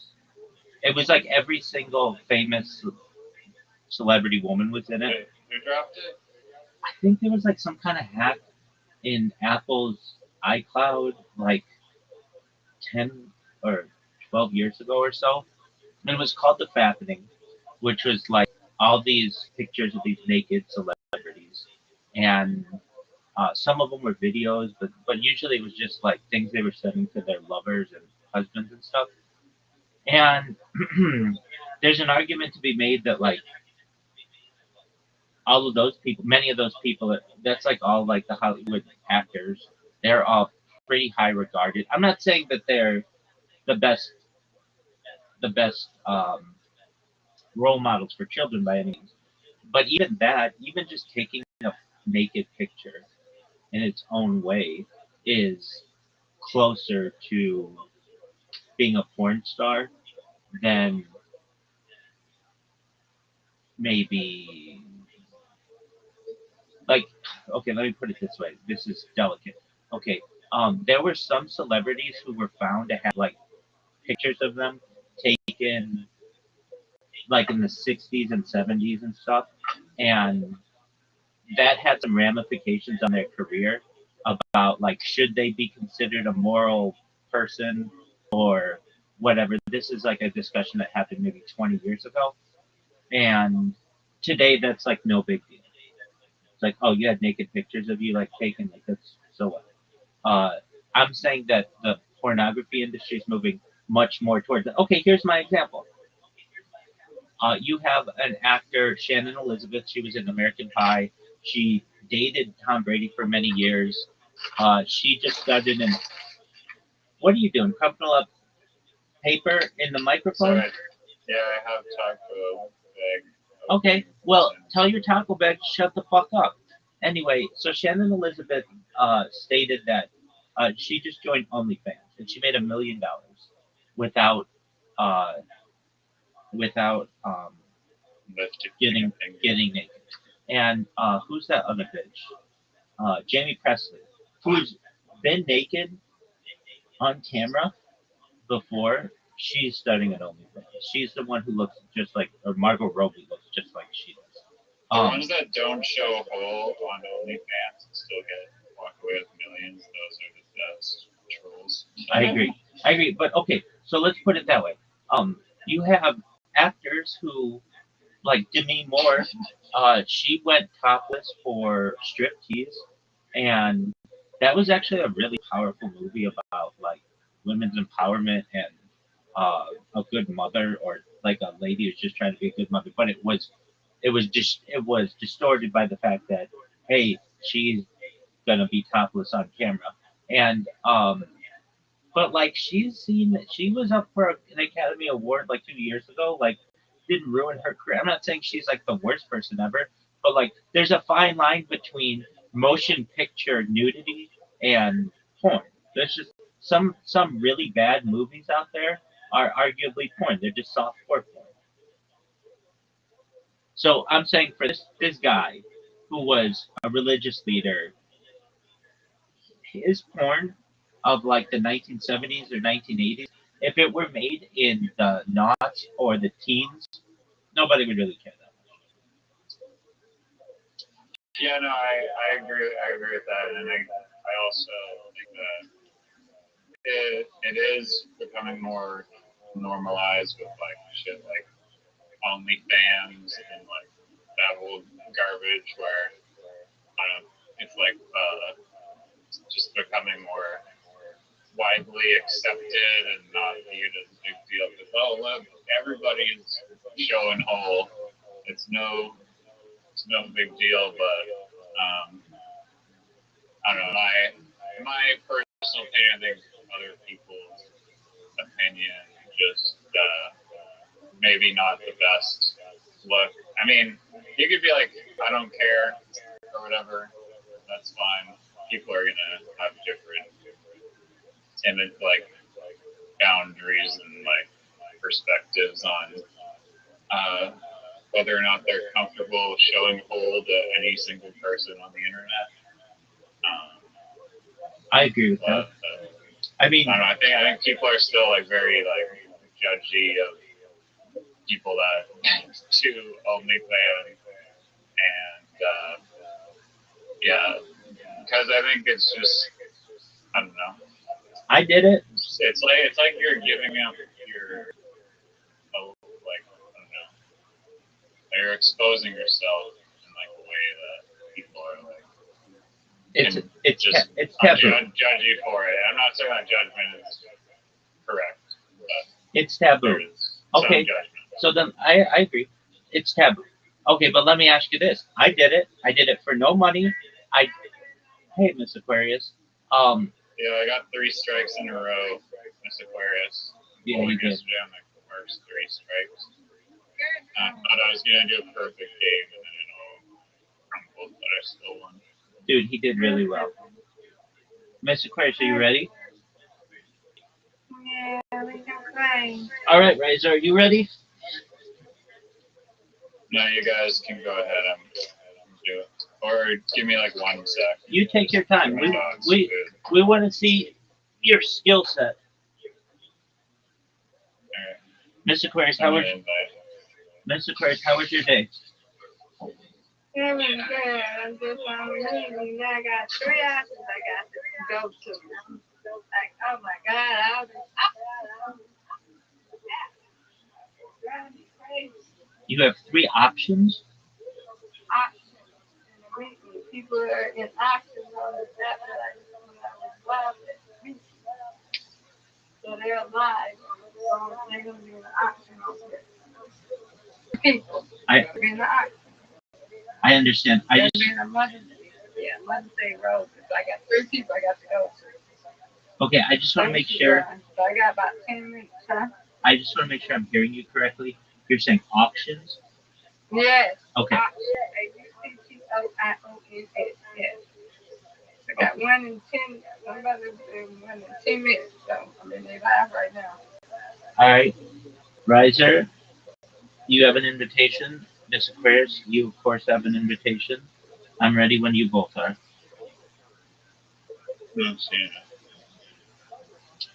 Okay, let's send it again. Right. I got mine.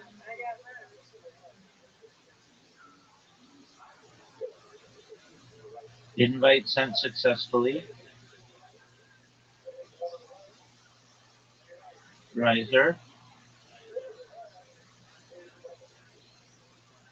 Invite sent successfully. Riser, you still not getting it? Mm. He'll be back. There you go.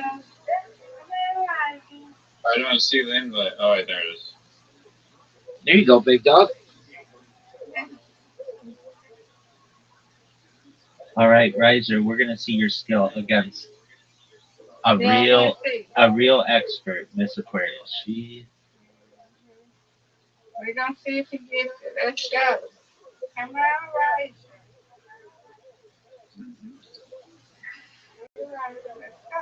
Oh, look at him. He's got a cow. Cow. Are you serious? Yeah. Yeah, he is. We are serious, dog. We got a cow. I messed up his fair. Oh, he's talking about the boat. I'll purchase like a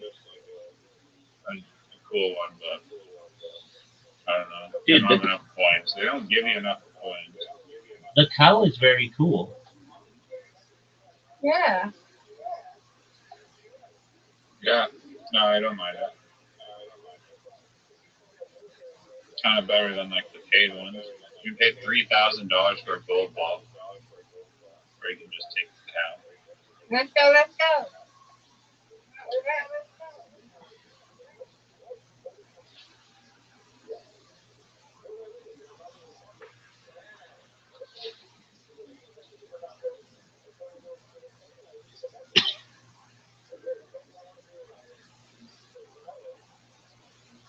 Garbage.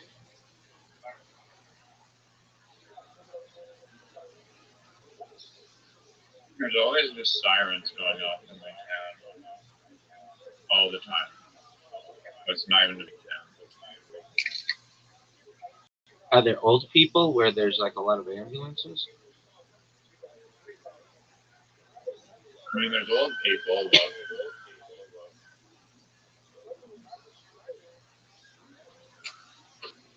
Miss Aquarius with the big lead. You know. Might have to put where that did she get so many points from? What the heck was this? She got a strike, and it was amazing. I need the spare here. Oh no. Devastating. Give me this. I'm eating tacos. I'm distracted. I mean, that sounds like a you problem. That's not a Miss Aquarius or a me problem.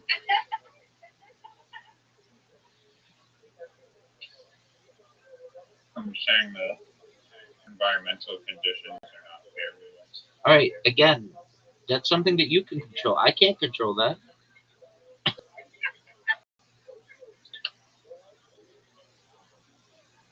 Miss Aquarius putting up numbers. Get it. What a great spare. Folks, if you're watching at home, Miss Aquarius just has an amazing spare.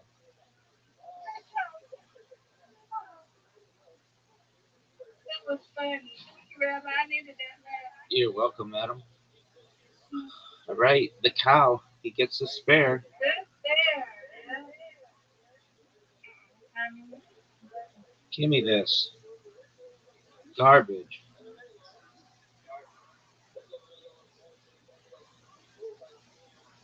Give me this.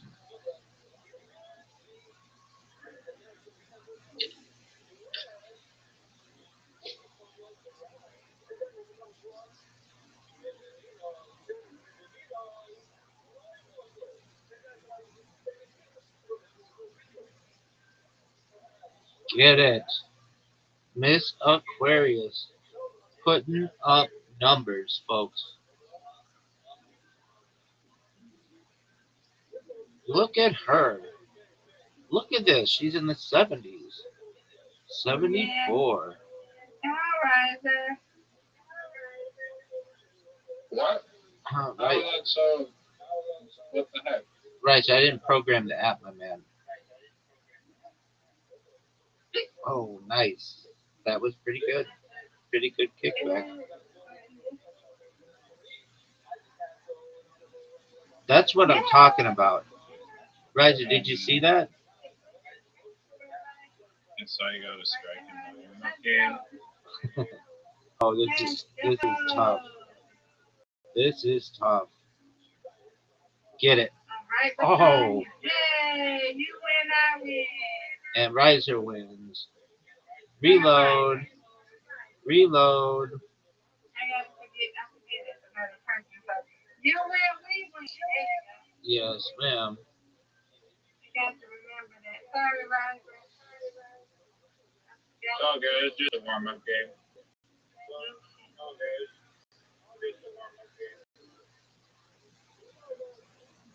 Come on. Okay. Riser, I wonder with the bowling ball that you have if you have to stick your fingers in the nose of the cow. That would be sweet. I agree. I'd love to have a custom ball. I would too.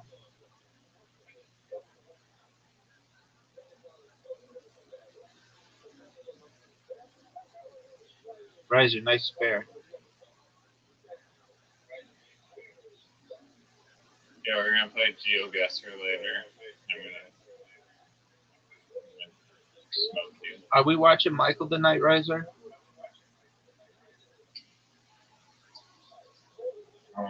No. All right. Well, what are we watching? We're watching you lose at GeoGuessr in real time. Big Dog. What documentary are we watching? I don't know. All right. Maybe a Stanley Kubrick one. All right. Room 2. Yeah. 2, whatever. No! Oh. Riser, did you know that the ball, your ball is supposed to hit down all the pins? Oh, get it. Miss Aquarius has a very difficult shot. She can get it though. That's okay. She got one. Riser, you ready for this? What pins are... Riser, are you ready for this? Garbage. That was terrible. One of the worst throws ever. Let's take Riser's lead. Riser, did you see that spare?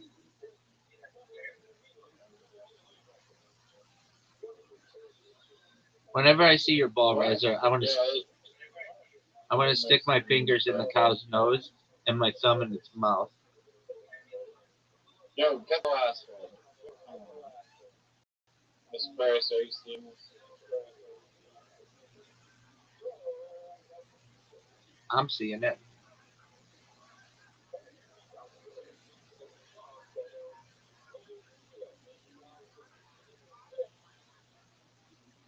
Get it. Great spare. One of the greatest spares we've ever seen. Riser, what are your thoughts on this? This is a tough shot, son. Ooh. Yeah, no spare. Okay. But yes, 10-point lead on you.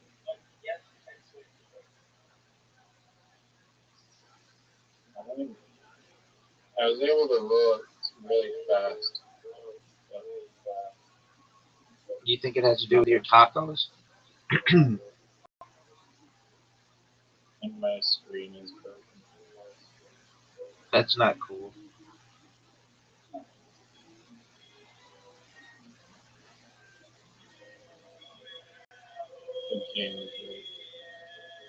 Sometimes you can roll like super fast, but I haven't played this game watching how to quickly roll it every time. Are you serious? Guys, are you ready for this I one? don't think that. Have you played online? Like, do people like spin it? What do you mean online? When you play against random people, Okay, do they like put spin on the ball? I have never seen anybody who's been like an expert at doing that.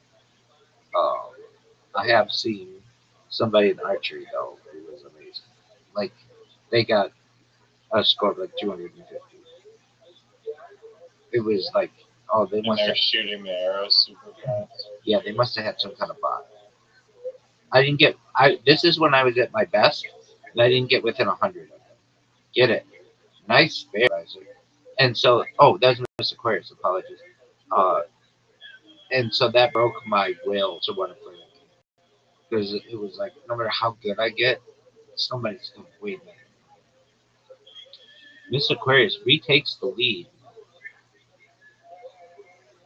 Riser, what'd you think of that strike?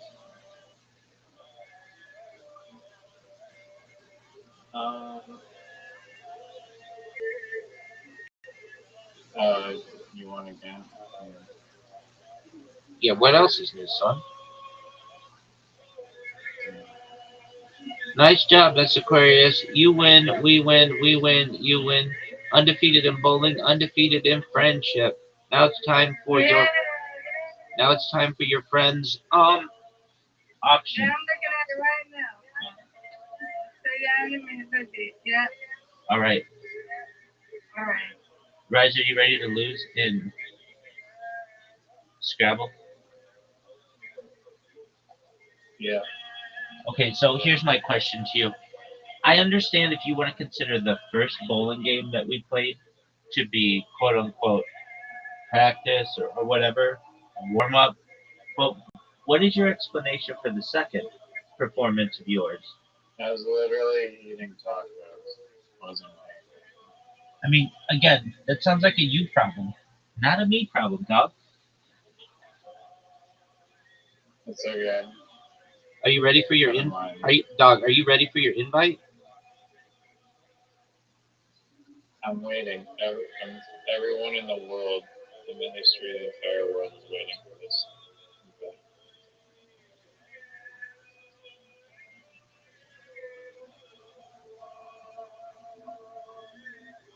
We're rugging like zoo. Get out of here with that garbage. These are the worst.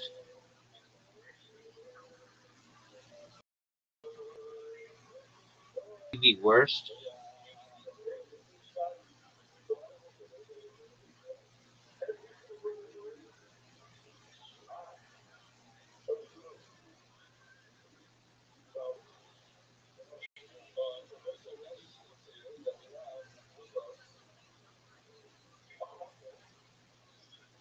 This is the worst.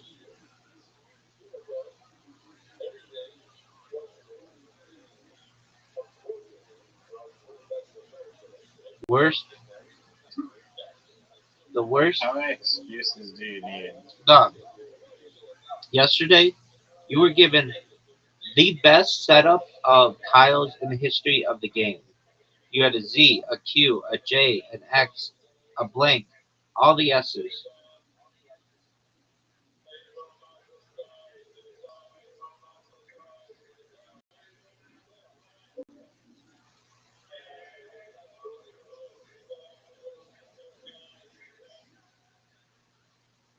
I'm gonna talk so much shit in this game.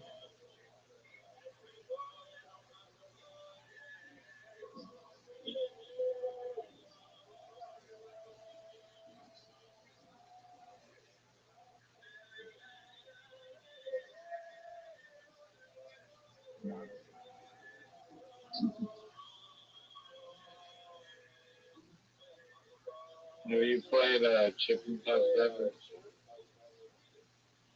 Have I played a chip input before? Yeah.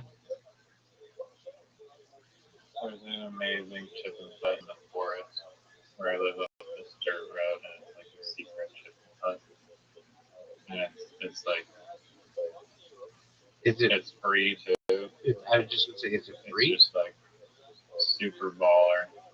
How does it get maintained? I mean, it just doesn't need like any maintenance. Really. I don't understand it. It's like a little bit like worn down, but it's like like the holes are just like gravel, but they have like The holes are gravel, so you have to use your club on a gravel surface. No, like the tee box you tee off on like carpet. Okay, you tee off on carpet. What about the greens? Yeah, the greens are like wood chips or like little like pieces of like rock. But like they have like a hole, but you basically just like chip and see how close you get it to the hole, and if you get it on the green, you get points. Get it in the hole, you get points. You get it in the bunker, it's like subtractive point. All right, so that's not golf. I mean, it's a chip and putt. Like, it's literally. That's not what a chip and putt is. A chip and putt is generally like a par 3 golf course or shorter. You're talking about something that's like almost like disc golf and It's not disc golf. It's like you're chipping, like a little chipper, and you have like a golf ball, and it's like instead of like a mini putt, it's like the chipping version of a mini putt. Like the holes are like, I don't know, like just like a reasonable like little golf green type of chip shot away. okay. Dude, how did you get such a big lead? Are you serious? Are you serious with this garbage? Get out of here with your S's and your E's and your Y's and your M's and your G's and oh, are you serious? Are you fucking serious? Are you serious?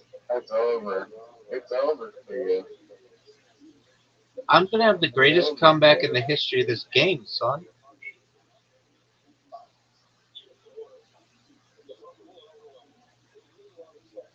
You have a shovel because you need to start digging.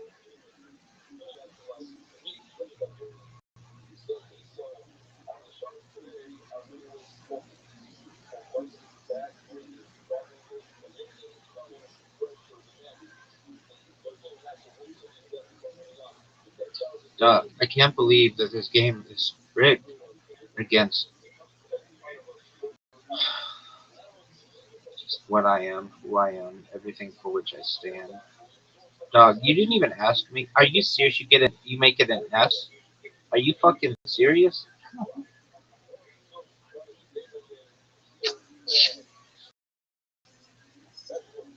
I have shitty tiles because I'm winning so much, so they're getting the shittiest tiles possible. That way you have a chance. That's not even like. That's like what's the word? I don't know, like superstition, dog. No, it's how the game works. Dog, it's superstition. The writing's on the wall.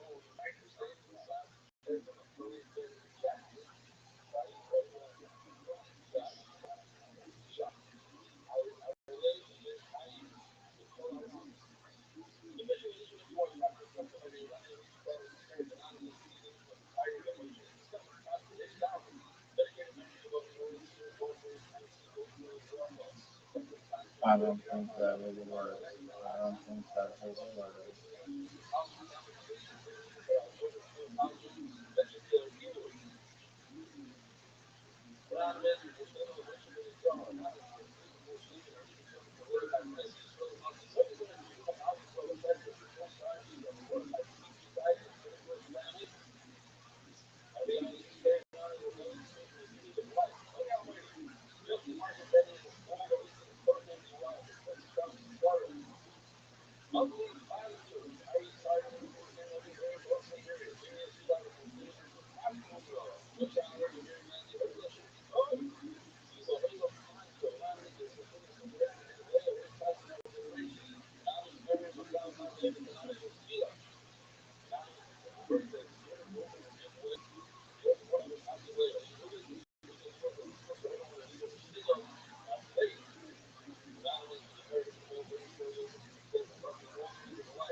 Are you serious?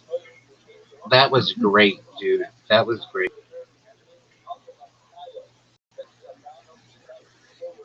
That Yeah, you helped was me out with that one. that was great.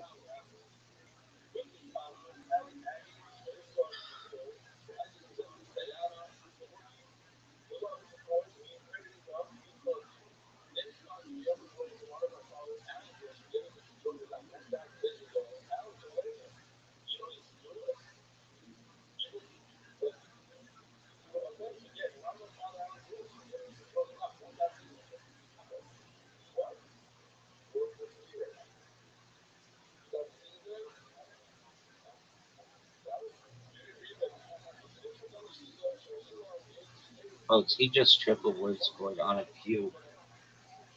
Are you fucking serious? Three-letter on the X.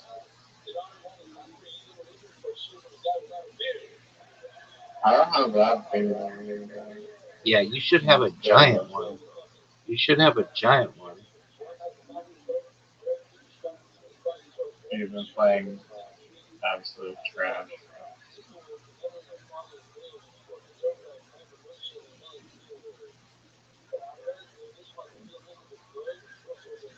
Oh, that would have been sick as fuck.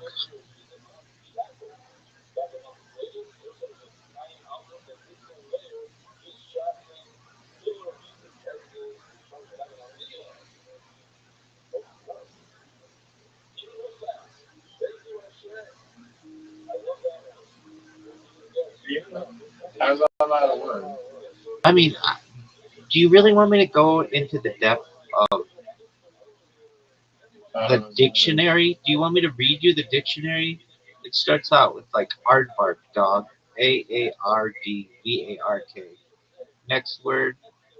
No, that is the encyclopedia.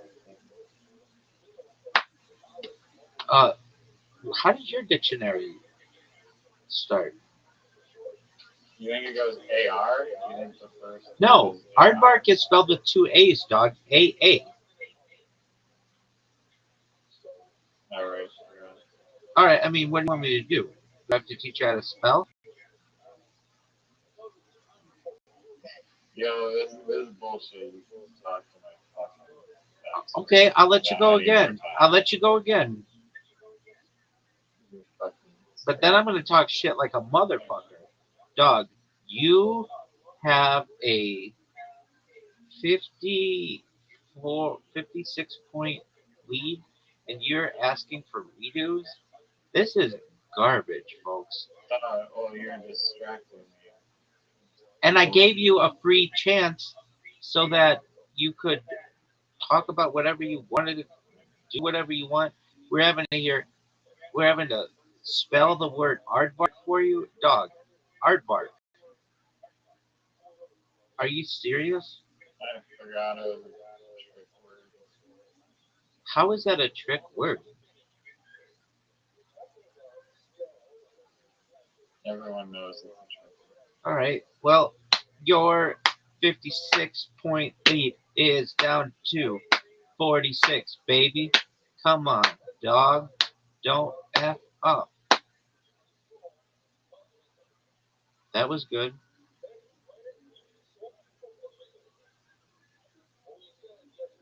Are you serious? How is that not a word? Oh, I'm sorry. No, that is a Wait word. with it. My No, that is a word. what's the word? No, it is a word, and they're not giving me credit for it. And that's garbage. Well, mine was a word too, but they didn't give me credit. What was your word? Well, what was your word? I asked you first.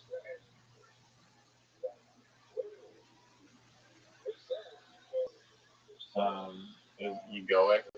That's not a word, but whoa is a word.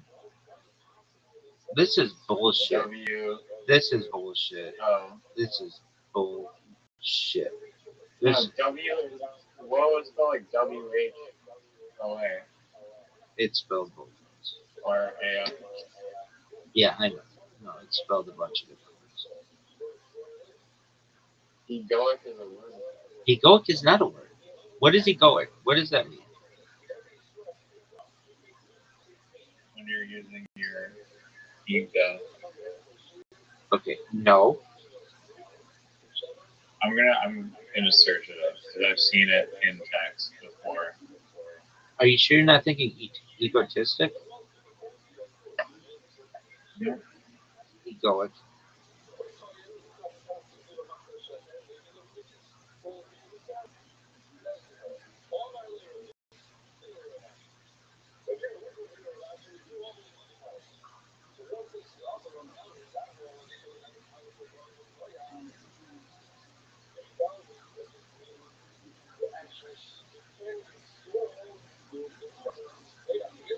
Yo, are you gonna go? Jelly and Leo. That was good. That was very good.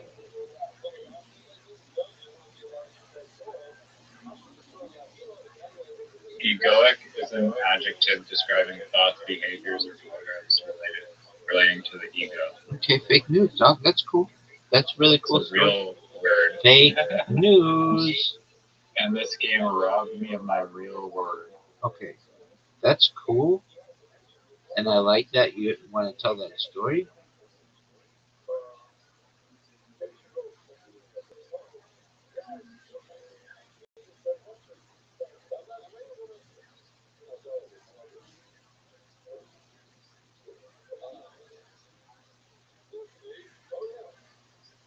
How are you not losing by more? That's fine. What the fuck?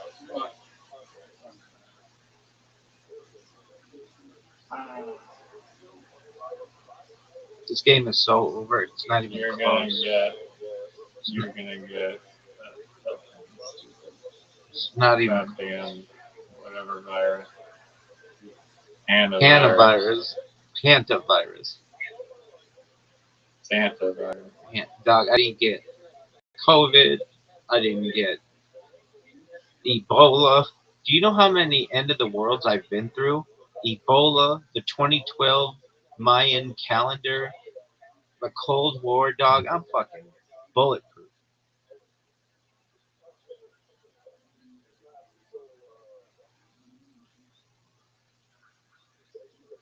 You swap 5 tiles?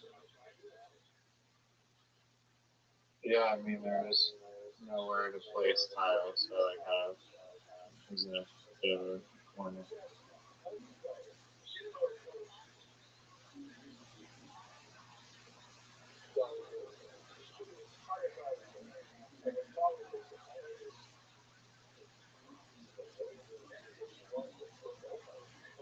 Look at that move. I was literally gonna play that. All right, well, I mean, Doug, that's just kind of a thing. If you were going to play it, then you should have played it. It's as simple as that.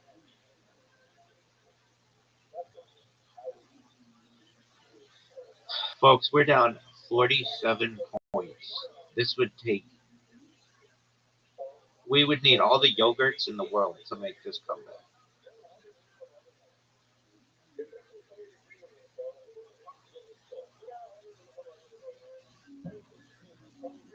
Oh, that was good. 12 tiles remaining.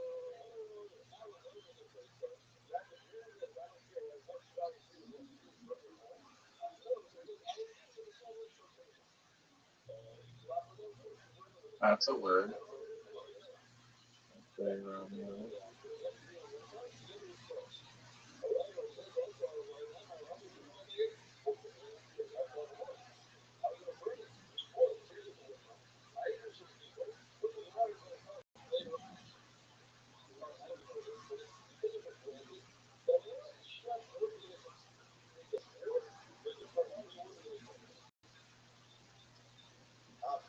That was amazing. He just got hurled. That's not a word. Oh, you're damn right it's a word. You just got hurled. No, it's not a word.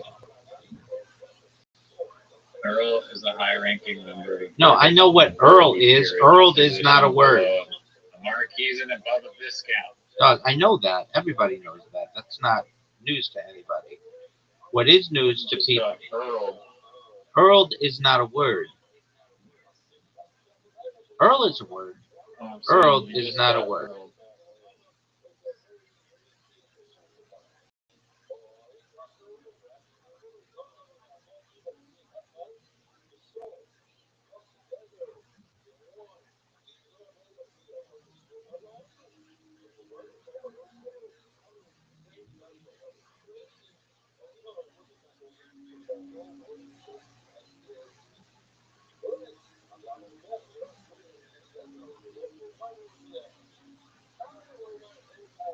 I like how you're trying to put something there when there isn't anything. That's cool.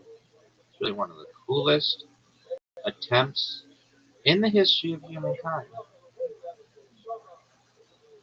That's a nice attempt. It's really nice. It's oh you douche. Just absolute. Just he just got everything in this game, folks. You had the Q. You had an S. Oh, one S. You don't have the right to complain. One S. Thanks, dog.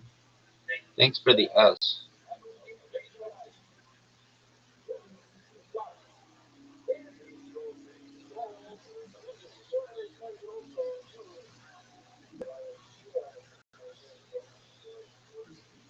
You might win. Dog, I'm down by 87 titles. Shut the fuck up.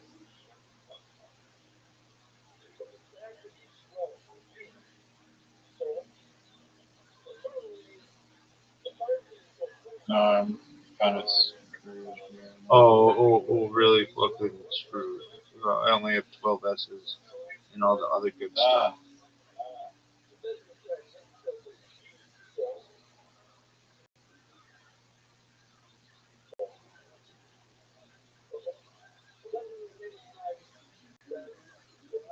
F you, man. You had the you had the J. You had the J as well.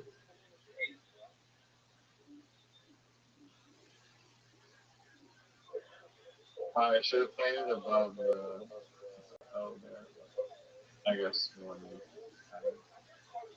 no one else playing.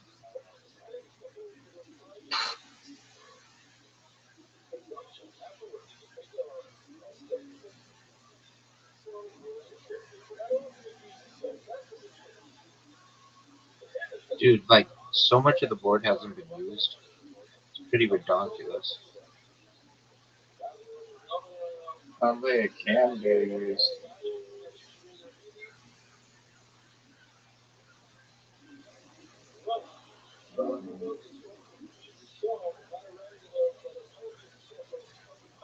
Nice.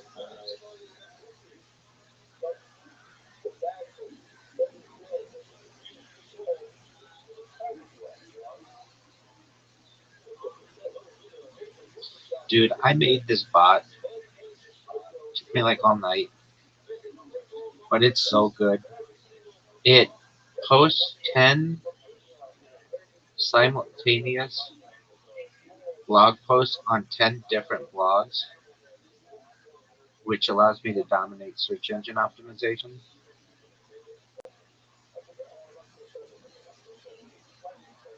Vane, oh, fuck you, man, that's good. Oh, man, I don't know where to put my V. Damn. Yeah, I don't see any. I don't know what other titles are, but.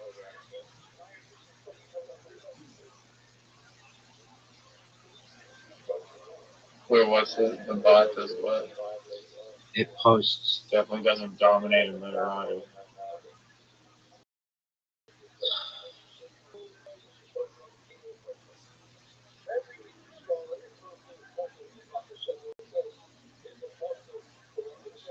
I was distracted by your taco.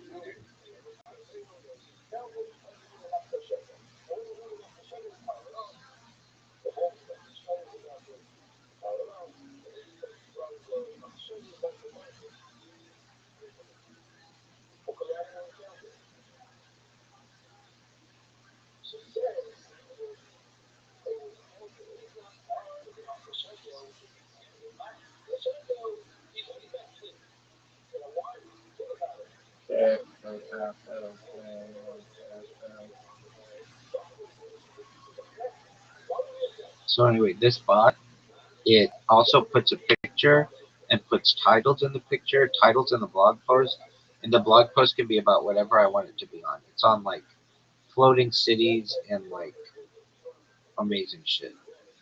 Wow, you got the Z? Yeah, dog. Wow. I wanted you to have the highest score you've ever had. No, it doesn't count if you're something new. Well, then I guess it doesn't count now, does it? Damn, you got the duck. I literally almost, I mean, I like doubled your score almost. Almost doubled your score. I definitely won by 100. I won by 122. God, I gave you 24 points at the end.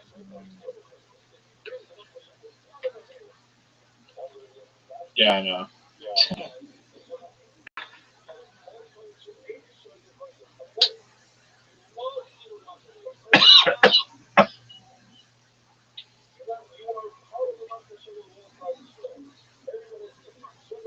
All right, what's the documentary, son?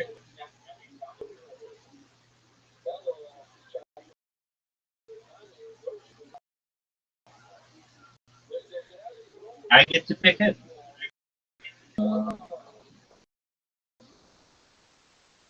Return. I know this ballet. Hey, that was fascinating. It led to a bunch of great discussion. Oh, can I show you the video?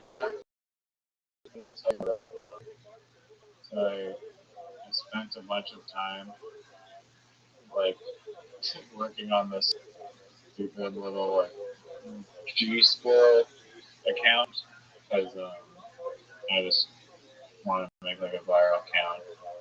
So I made like this AI video of like the squirrel and it's going skydiving. And, like, the voice of the squirrel is like Ice Cube, and then I posted it on like TikTok cringe on Reddit, and everyone is like, "This is AI slop. This sucks. OP is a loser." Blah blah blah. And I literally to that person I replied, I'm like, "Wow, nice ad hoc back there." That's what I like to say. What did they say back to that? I can. You want me to share the thread, or I can just read it? You could read it.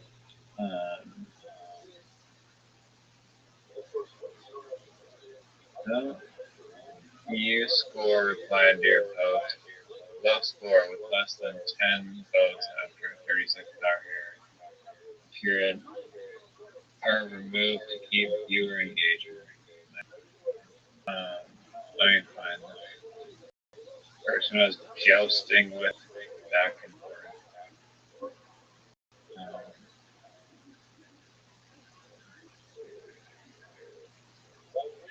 This guy wrote fucking horrible. And it has 0 likes. And then that was in the R funny group.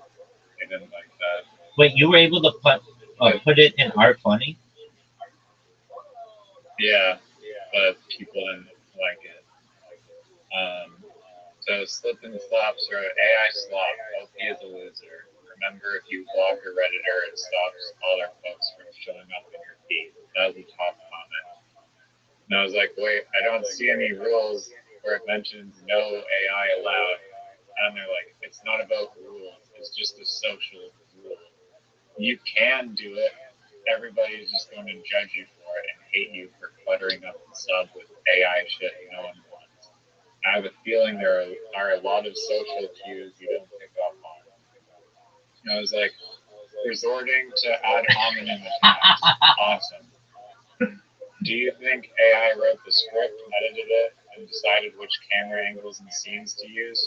Just going to ignore all the human process involved? You expect someone to go spend 188 hours in Blender to make this, or just become a professional animator for this one skydiving video when you can just have AI do it in free? Parentheses, insert closing ad hominem attack. And then she was like, none of that matters. No one cares how much human involvement there is. People just want to see AI. People just don't want to see AI stuff on their feed. It's as simple as that. And I'm like, what happens when you can't tell the difference between AI and not AI? Then it's magically okay again. And then they're like, no, it will be wrong. And for knowingly posting that's made with AI. All we can do is our best to suss out the difference and shame the people that post it. And I was like, okay, so just downright hate for AI. I guess everybody should just go to animation school. Why do you think AI is automatically bad? I've seen some amazing AI creation. It can do things that are very difficult, if not impossible, to achieve better. AI is a tool, and the human can use it to create something amazing or not. If it's something funny, the author or source is still a human that determines how the idea comes into existence. And then someone found the iPad kid. Did you write back ad hominem attack?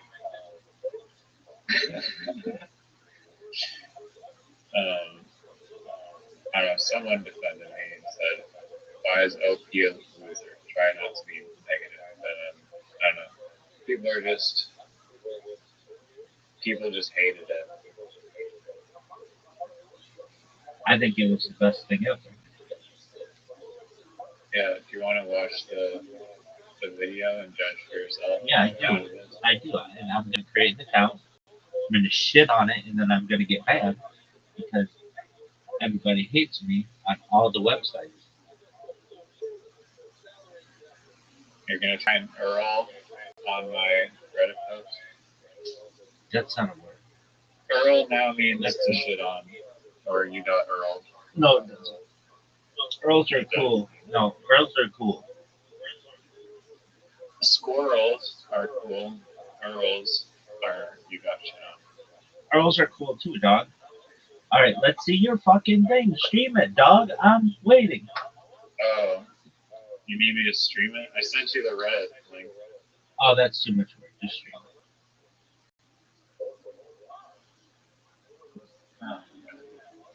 Okay, no. I'm being a dick. No. I'm being a dick. I'm looking at it. Just so you know. I'm going.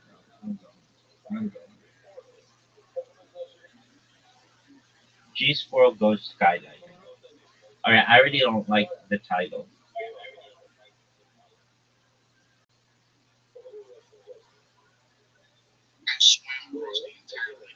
Okay,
Okay, here's my question.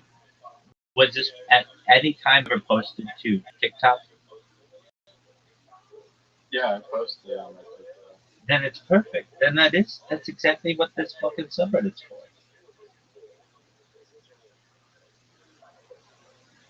Yeah, I mean, no, but apparently TikTok cringe. Like, you'd think that it was about cringy TikToks, and I feel like this does perhaps qualify as a cringy TikTok. Apparently, the people in this stuff are like, it says here's the group description is a place to watch the best and worst videos from TikTok. Here you can find TikToks that are cringeworthy, funny, or similar. So right there, the fact that they're hating on this video for how bad it is, which it wasn't even my intention to make it that bad, but the fact that they hate it so much is like, well, you came here to find videos that are cringy and suck. Mark, so it's I'm not doing anything wrong. I agree with you.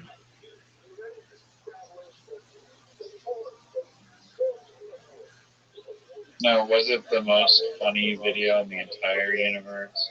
Probably not. No. But, and they didn't ban you from posting that there? No, I mean, you're allowed to post AI stuff. Apparently, it's just some unwritten rule. Like, if you post it, you're going to get a bunch of salty Redditor people ad hominem attack you, trying to hurl on you. Quit trying with the girl, dog.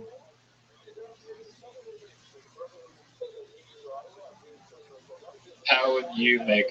Have you seen the fat season like AI videos on Instagram? Nobody's seen that. What is it? Alright, it's like some cryptocurrency, and they have this account, and literally the account is like it's all just like AI generated stuff, and their whole thing is like I guess being like pro big bodied individuals. Just type in like fat season on Instagram or whatever. No, Not a deal, but it basically I was trying to emulate that because like that style apparently gets like millions of views. So yeah.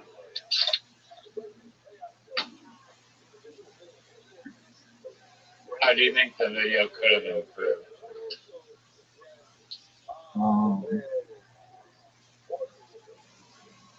Did you notice the name of the song in the background?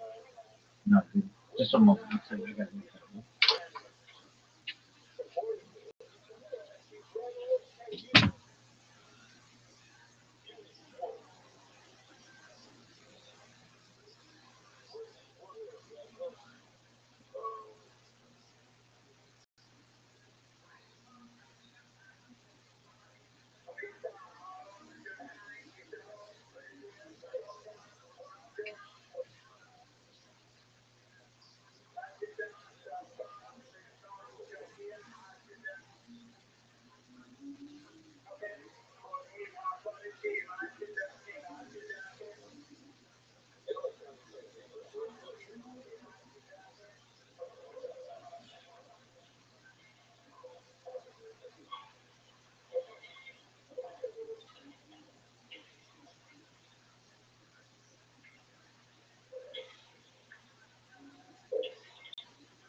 All right.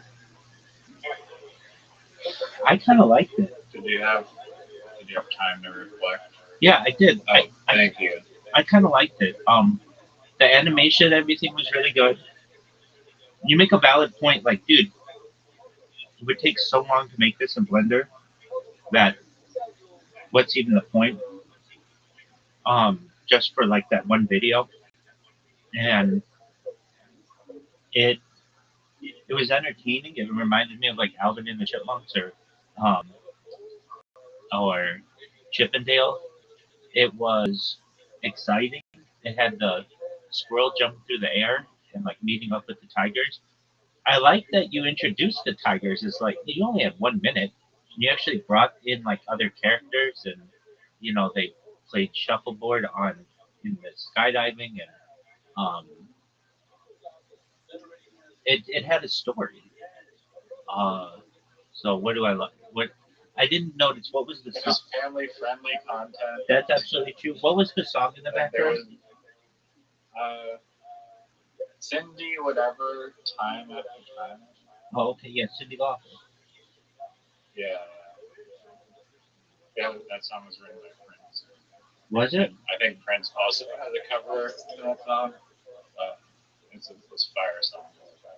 Word, dog. Um, so I liked all of that. Um, and I'm trying to think of anything that I didn't like about it. I mean, I get what they're saying. And obviously it's AI stuff, but I don't know. Like, the video didn't bother me personally when I was viewing it. Like, I don't know. Like how else are you gonna get the shuffleboard in like the sky? Obviously, there's a bunch of like artifacts in it, but it like almost doesn't matter because I don't know. It's the fact that it's like almost like low quality makes it look fun. I agree. All right. And did it succeed anywhere else? I mean, it has 350 views on TikTok, but only 5 likes. I don't know if that ratio is good or not. But that account is also brand new, so I don't have any loyal followers really.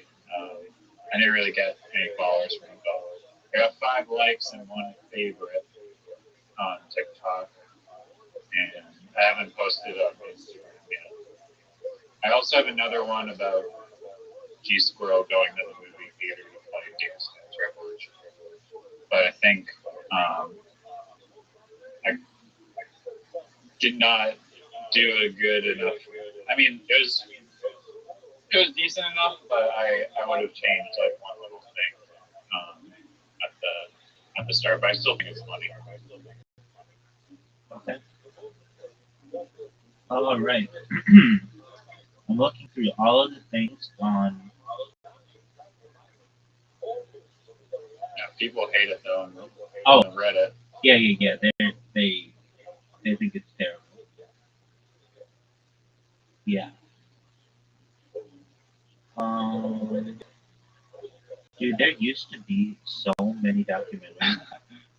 I also posted it in like the skydiving or subreddit. Oh, they hate it. Subreddit. They hate it. Like, got so pissed at me, and one guy's like, "I can tell you're not like a real skydiver. You think this trash is good?"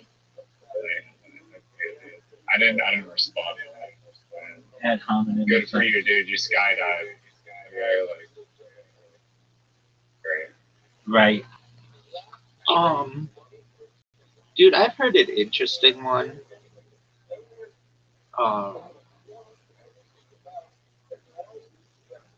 I've heard an interesting theory, and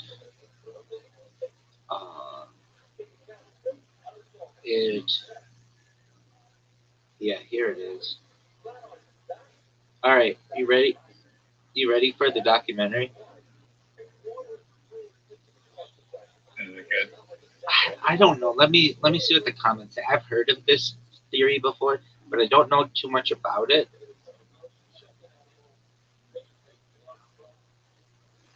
Um,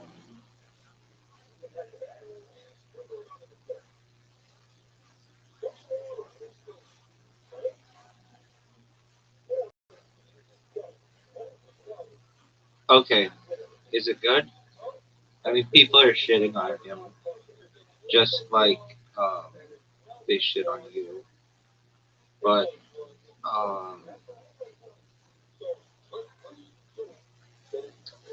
it's just such a big theory that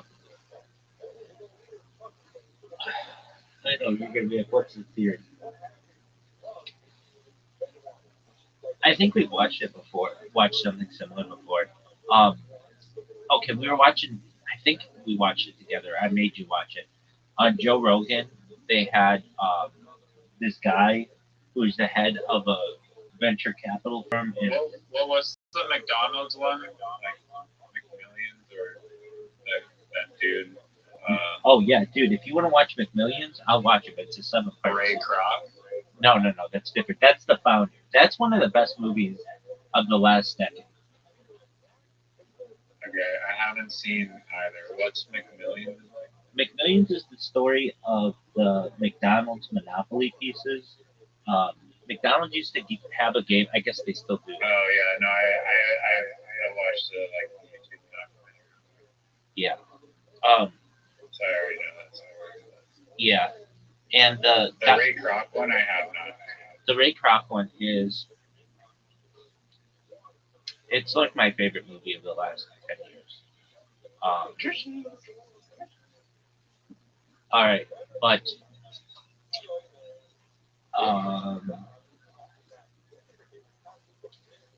okay.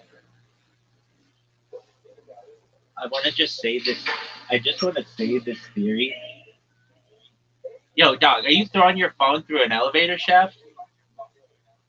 No, I just dropped my dog at my neighbor's.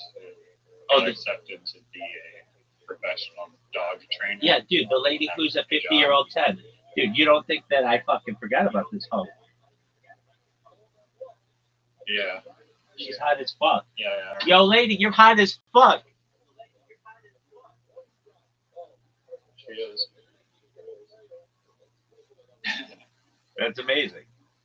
Why don't you try to stick it in her? I don't like her like that. But, well, I do. What's this bitch look like? Kind of squirrely, a little bit. She's like in the Yukon with squirrels. Doug, what does she look like? I didn't ask you what her employment history is. I don't. How do I describe the look? Okay, this is how you do it. I guess like a comparable one. I mean, she looks like I don't know. Okay, this is how you do it. Okay, here we go. No, I'm sure she does. Does she look like anyone famous? I don't know, not that I can. Okay. Really think about. All right. How tall is she? I don't know, like 5'7". Okay. What color hair? Gray, white. Wow, you think a lady with gray, white hair is a 10? Doug, I was saying the 10 to be nice. It's like her personality. No. You said this bitch is a 10. I mean, that's cool. That's cool. I think some. No, I said her. No, I think her, some like, ladies. Inside personality. No. I think some ladies who have gray, white hair are perhaps 10s, but it's like. It's pretty rare. Okay. How's her smile? 10. All right, so she's got a great smile.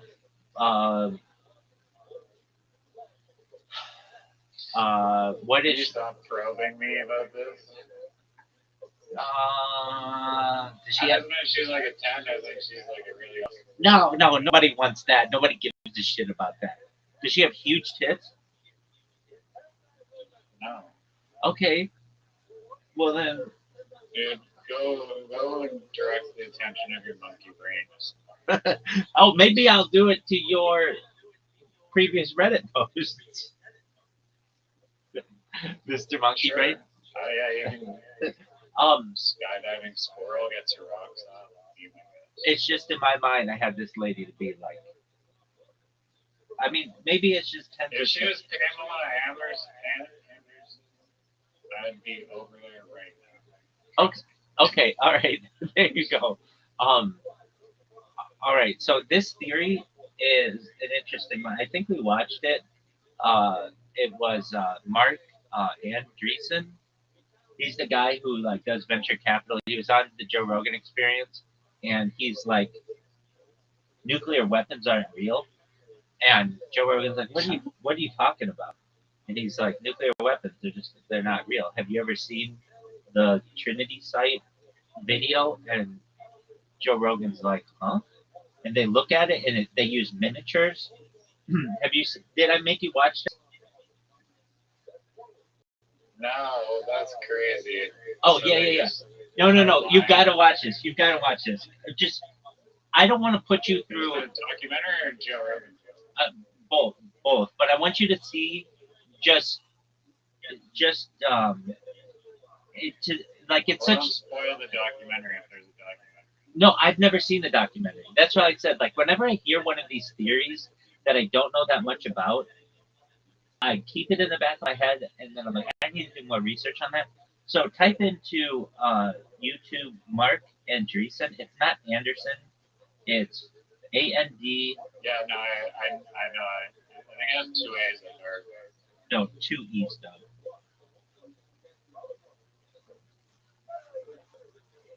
And Joe Rogan, and type in like nuclear. Andreessen horse. Yeah. I got it. All right. So go to the Joe Rogan. It says, did they fake old nuclear videos? Yeah, it's 53,000 views. It's from JRE podcast 2 years ago.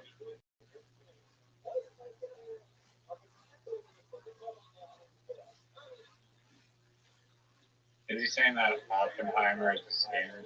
Dog, I don't. Just. Okay, I have the video. Okay. Let me stream it. Yeah. If you want to, that'd be great. So if this is interesting to you, is there any other thing you want to say? Yeah. If this is interesting to you, then I have a documentary that I've never seen, so I can't say, oh, this is a good documentary or a bad documentary. Is it on nuclear bombs? Yeah. I'm down. Okay. You got to say it nuclear though. I didn't say nuclear. I said nuclear. Okay, good. Just making sure.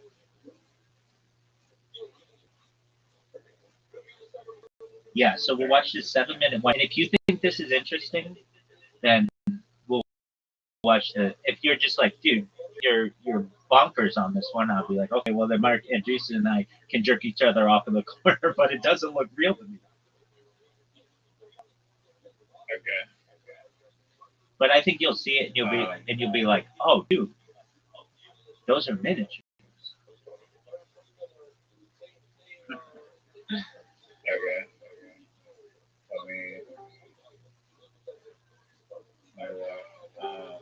I'll stream it. Dude, shout out to Riser. Anybody who's watching this in the future, how amazing he is for streaming this. I know it's a pain in the ass. He's such a good friend. I give him shit constantly. And he takes it so well. He has such a good heart. Just shout out to Riser.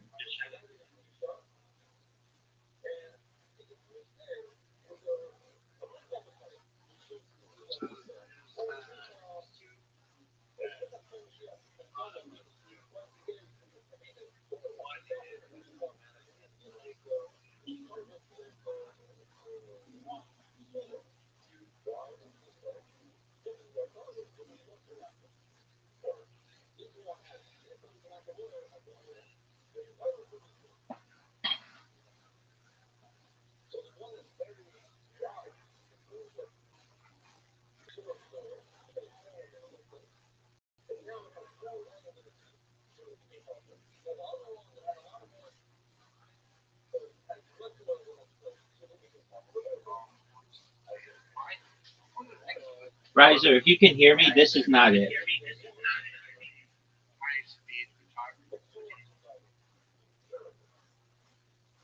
Oh, yeah, it is. Hold on. Wait, hold on. The thing that I want you to see is 7 minutes long.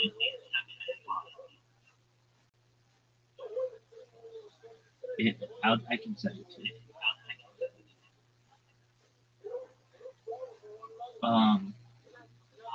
Do you see, if you type in Mark Andreessen, Joe Rogan, nuclear, it's a 7 minute long video.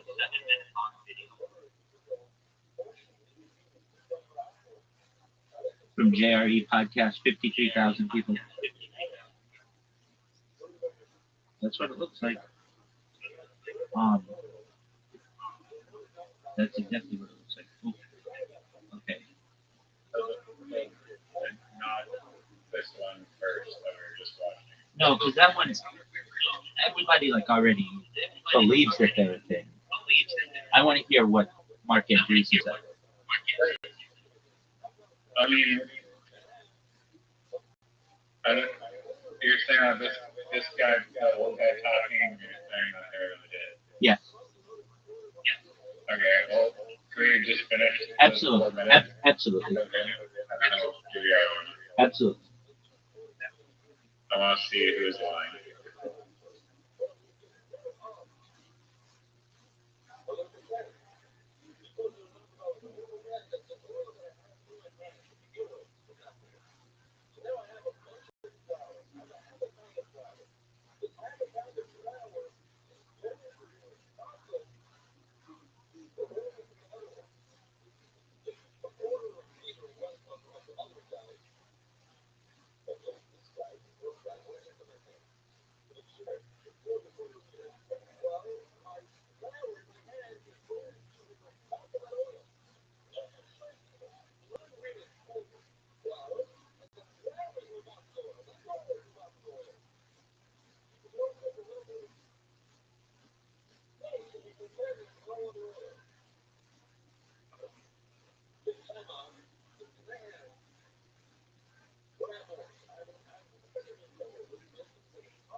Each and every one of those bug out tests, they would have camera mounted at a whole bunch of different locations just to capture it. So I kind of disagree.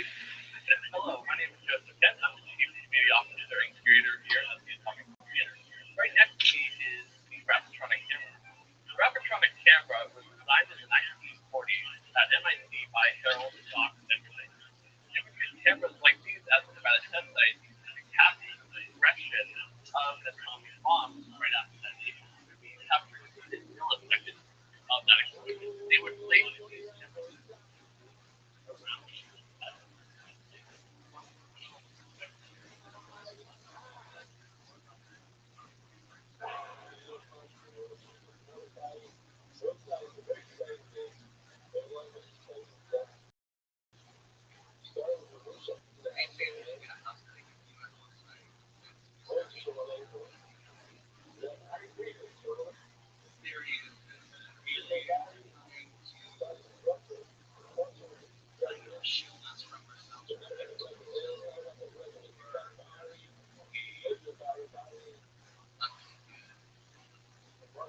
I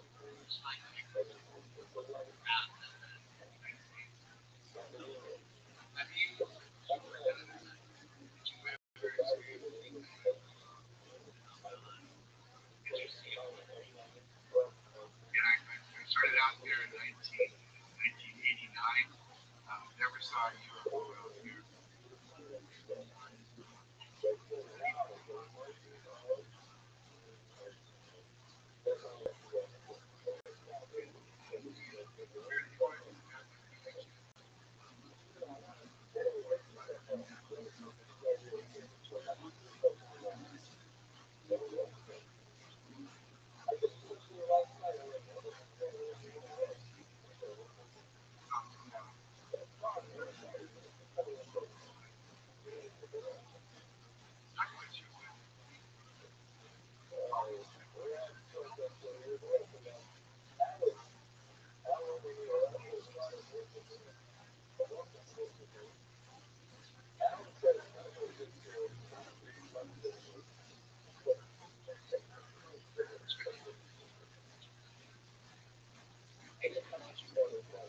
Guys, socks. It's just one person. Okay, uh, go to your YouTube if you can, and we want to type in uh, Joe Rogan colon. Yeah, this.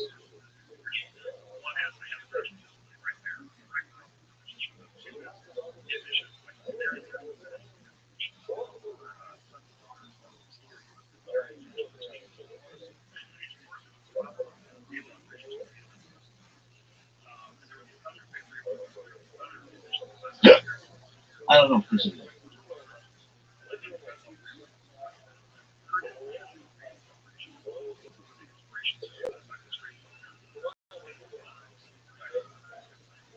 Yeah, it is. It is.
shadow camera, some sort of one of the big ass on it. What they know that? I'm sure you know it's fake, but that's what it's made. That was a weird problem. Gary Castro has a theory. It was the theory that was centuries. You know, Castro has a theory that there are centuries in life.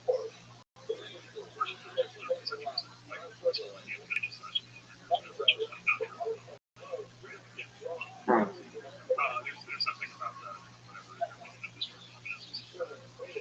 Various people give various stories over time, but tell various stories about how long regimes have been in place or whatever. That's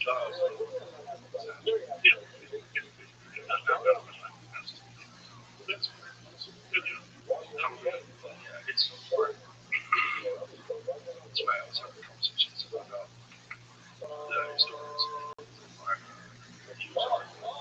the resurrection.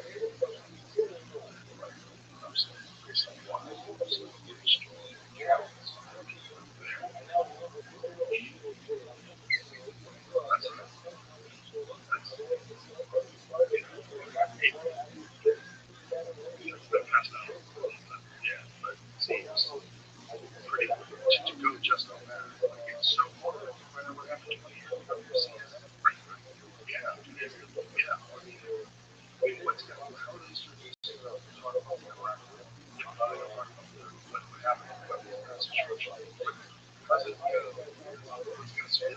Remember that way. That's why part of history.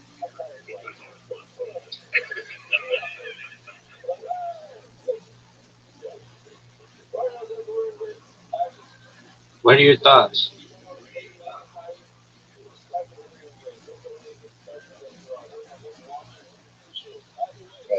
Moon landing situation where they try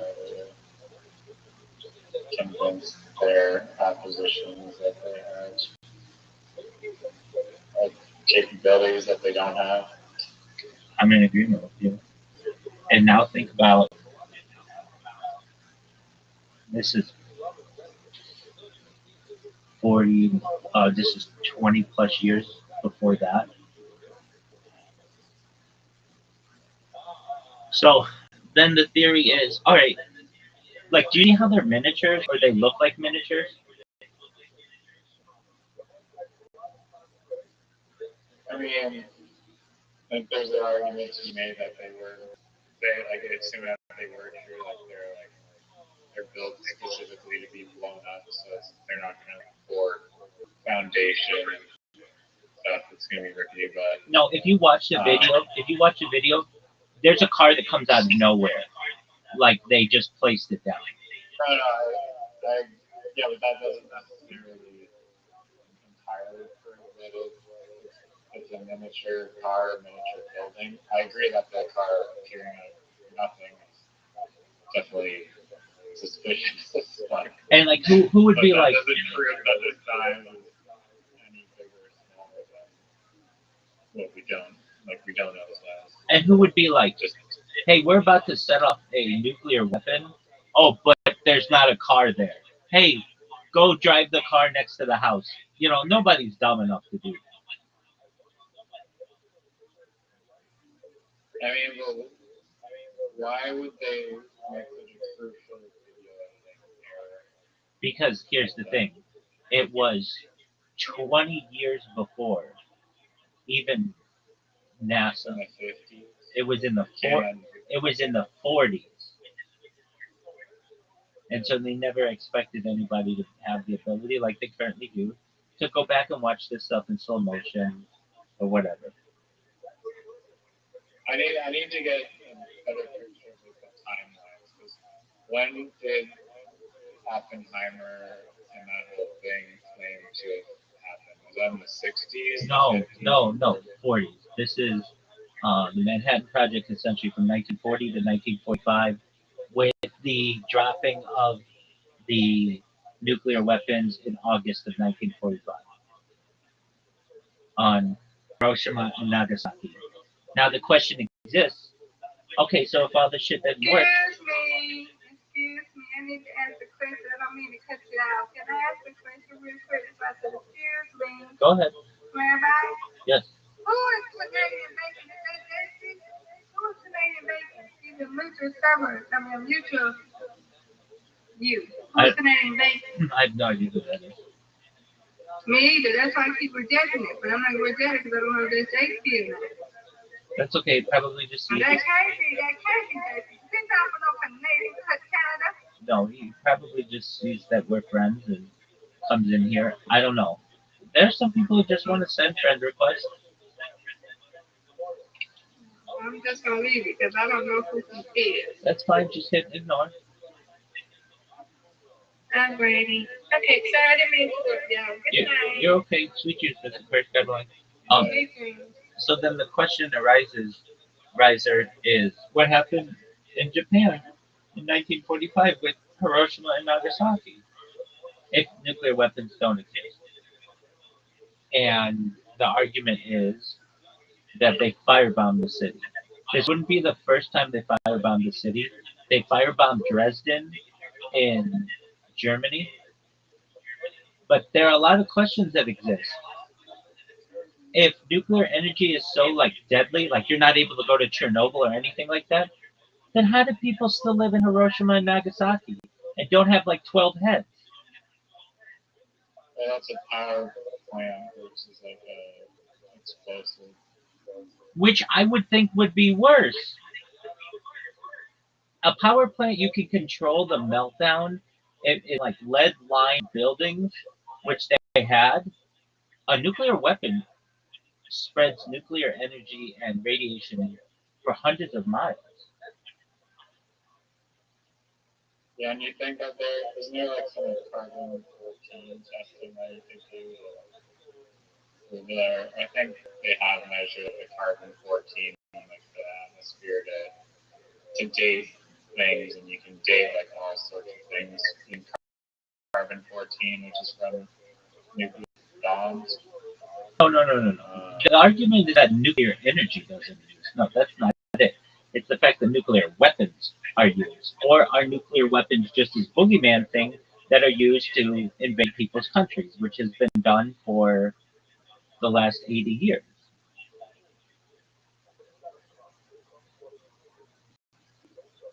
Yeah. It was, I mean, it was done. No. In fact, where the bomb supposedly was dropped, the building is still standing.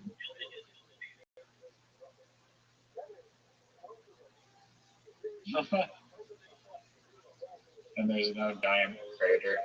No.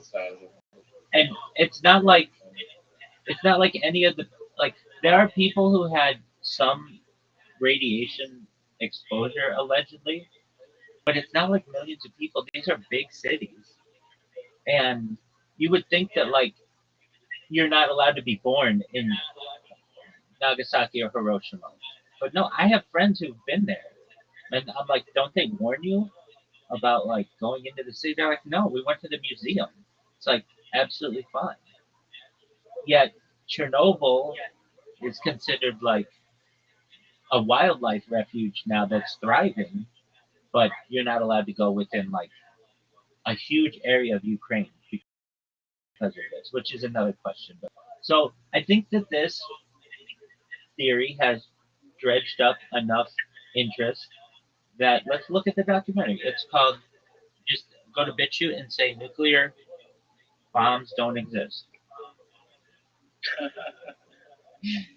Nice. I mean, maybe this will answer the question. I don't know enough about Hiroshima, Nagasaki, or I don't know enough about nuclear bombs. You keep saying nuclear. I said nuclear. Okay, nuclear. Nuclear. It's nuclear. Nuclear. Yeah. Is the documentary only 17 minutes long? No, it's like 2 hours. Go to BitChute. I typed it in. And then I said nuclear bombs don't exist. Every single one is 17 minutes, except for How did you 53 how did you minute spell rounds. how did you spell nuclear? NUCLEAR. Okay, excellent. Uh, it is Here, it is called you, it is called. Oh no, apologies. Just type in nukes are fake. NUKES space ARE space FAKE.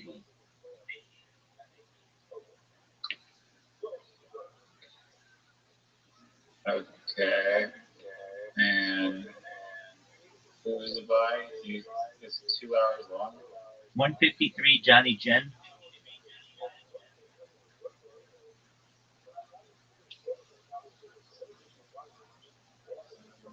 And 53.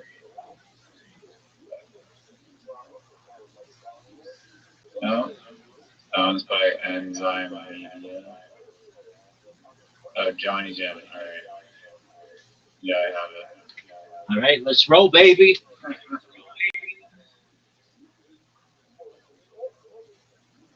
I hope this is red first.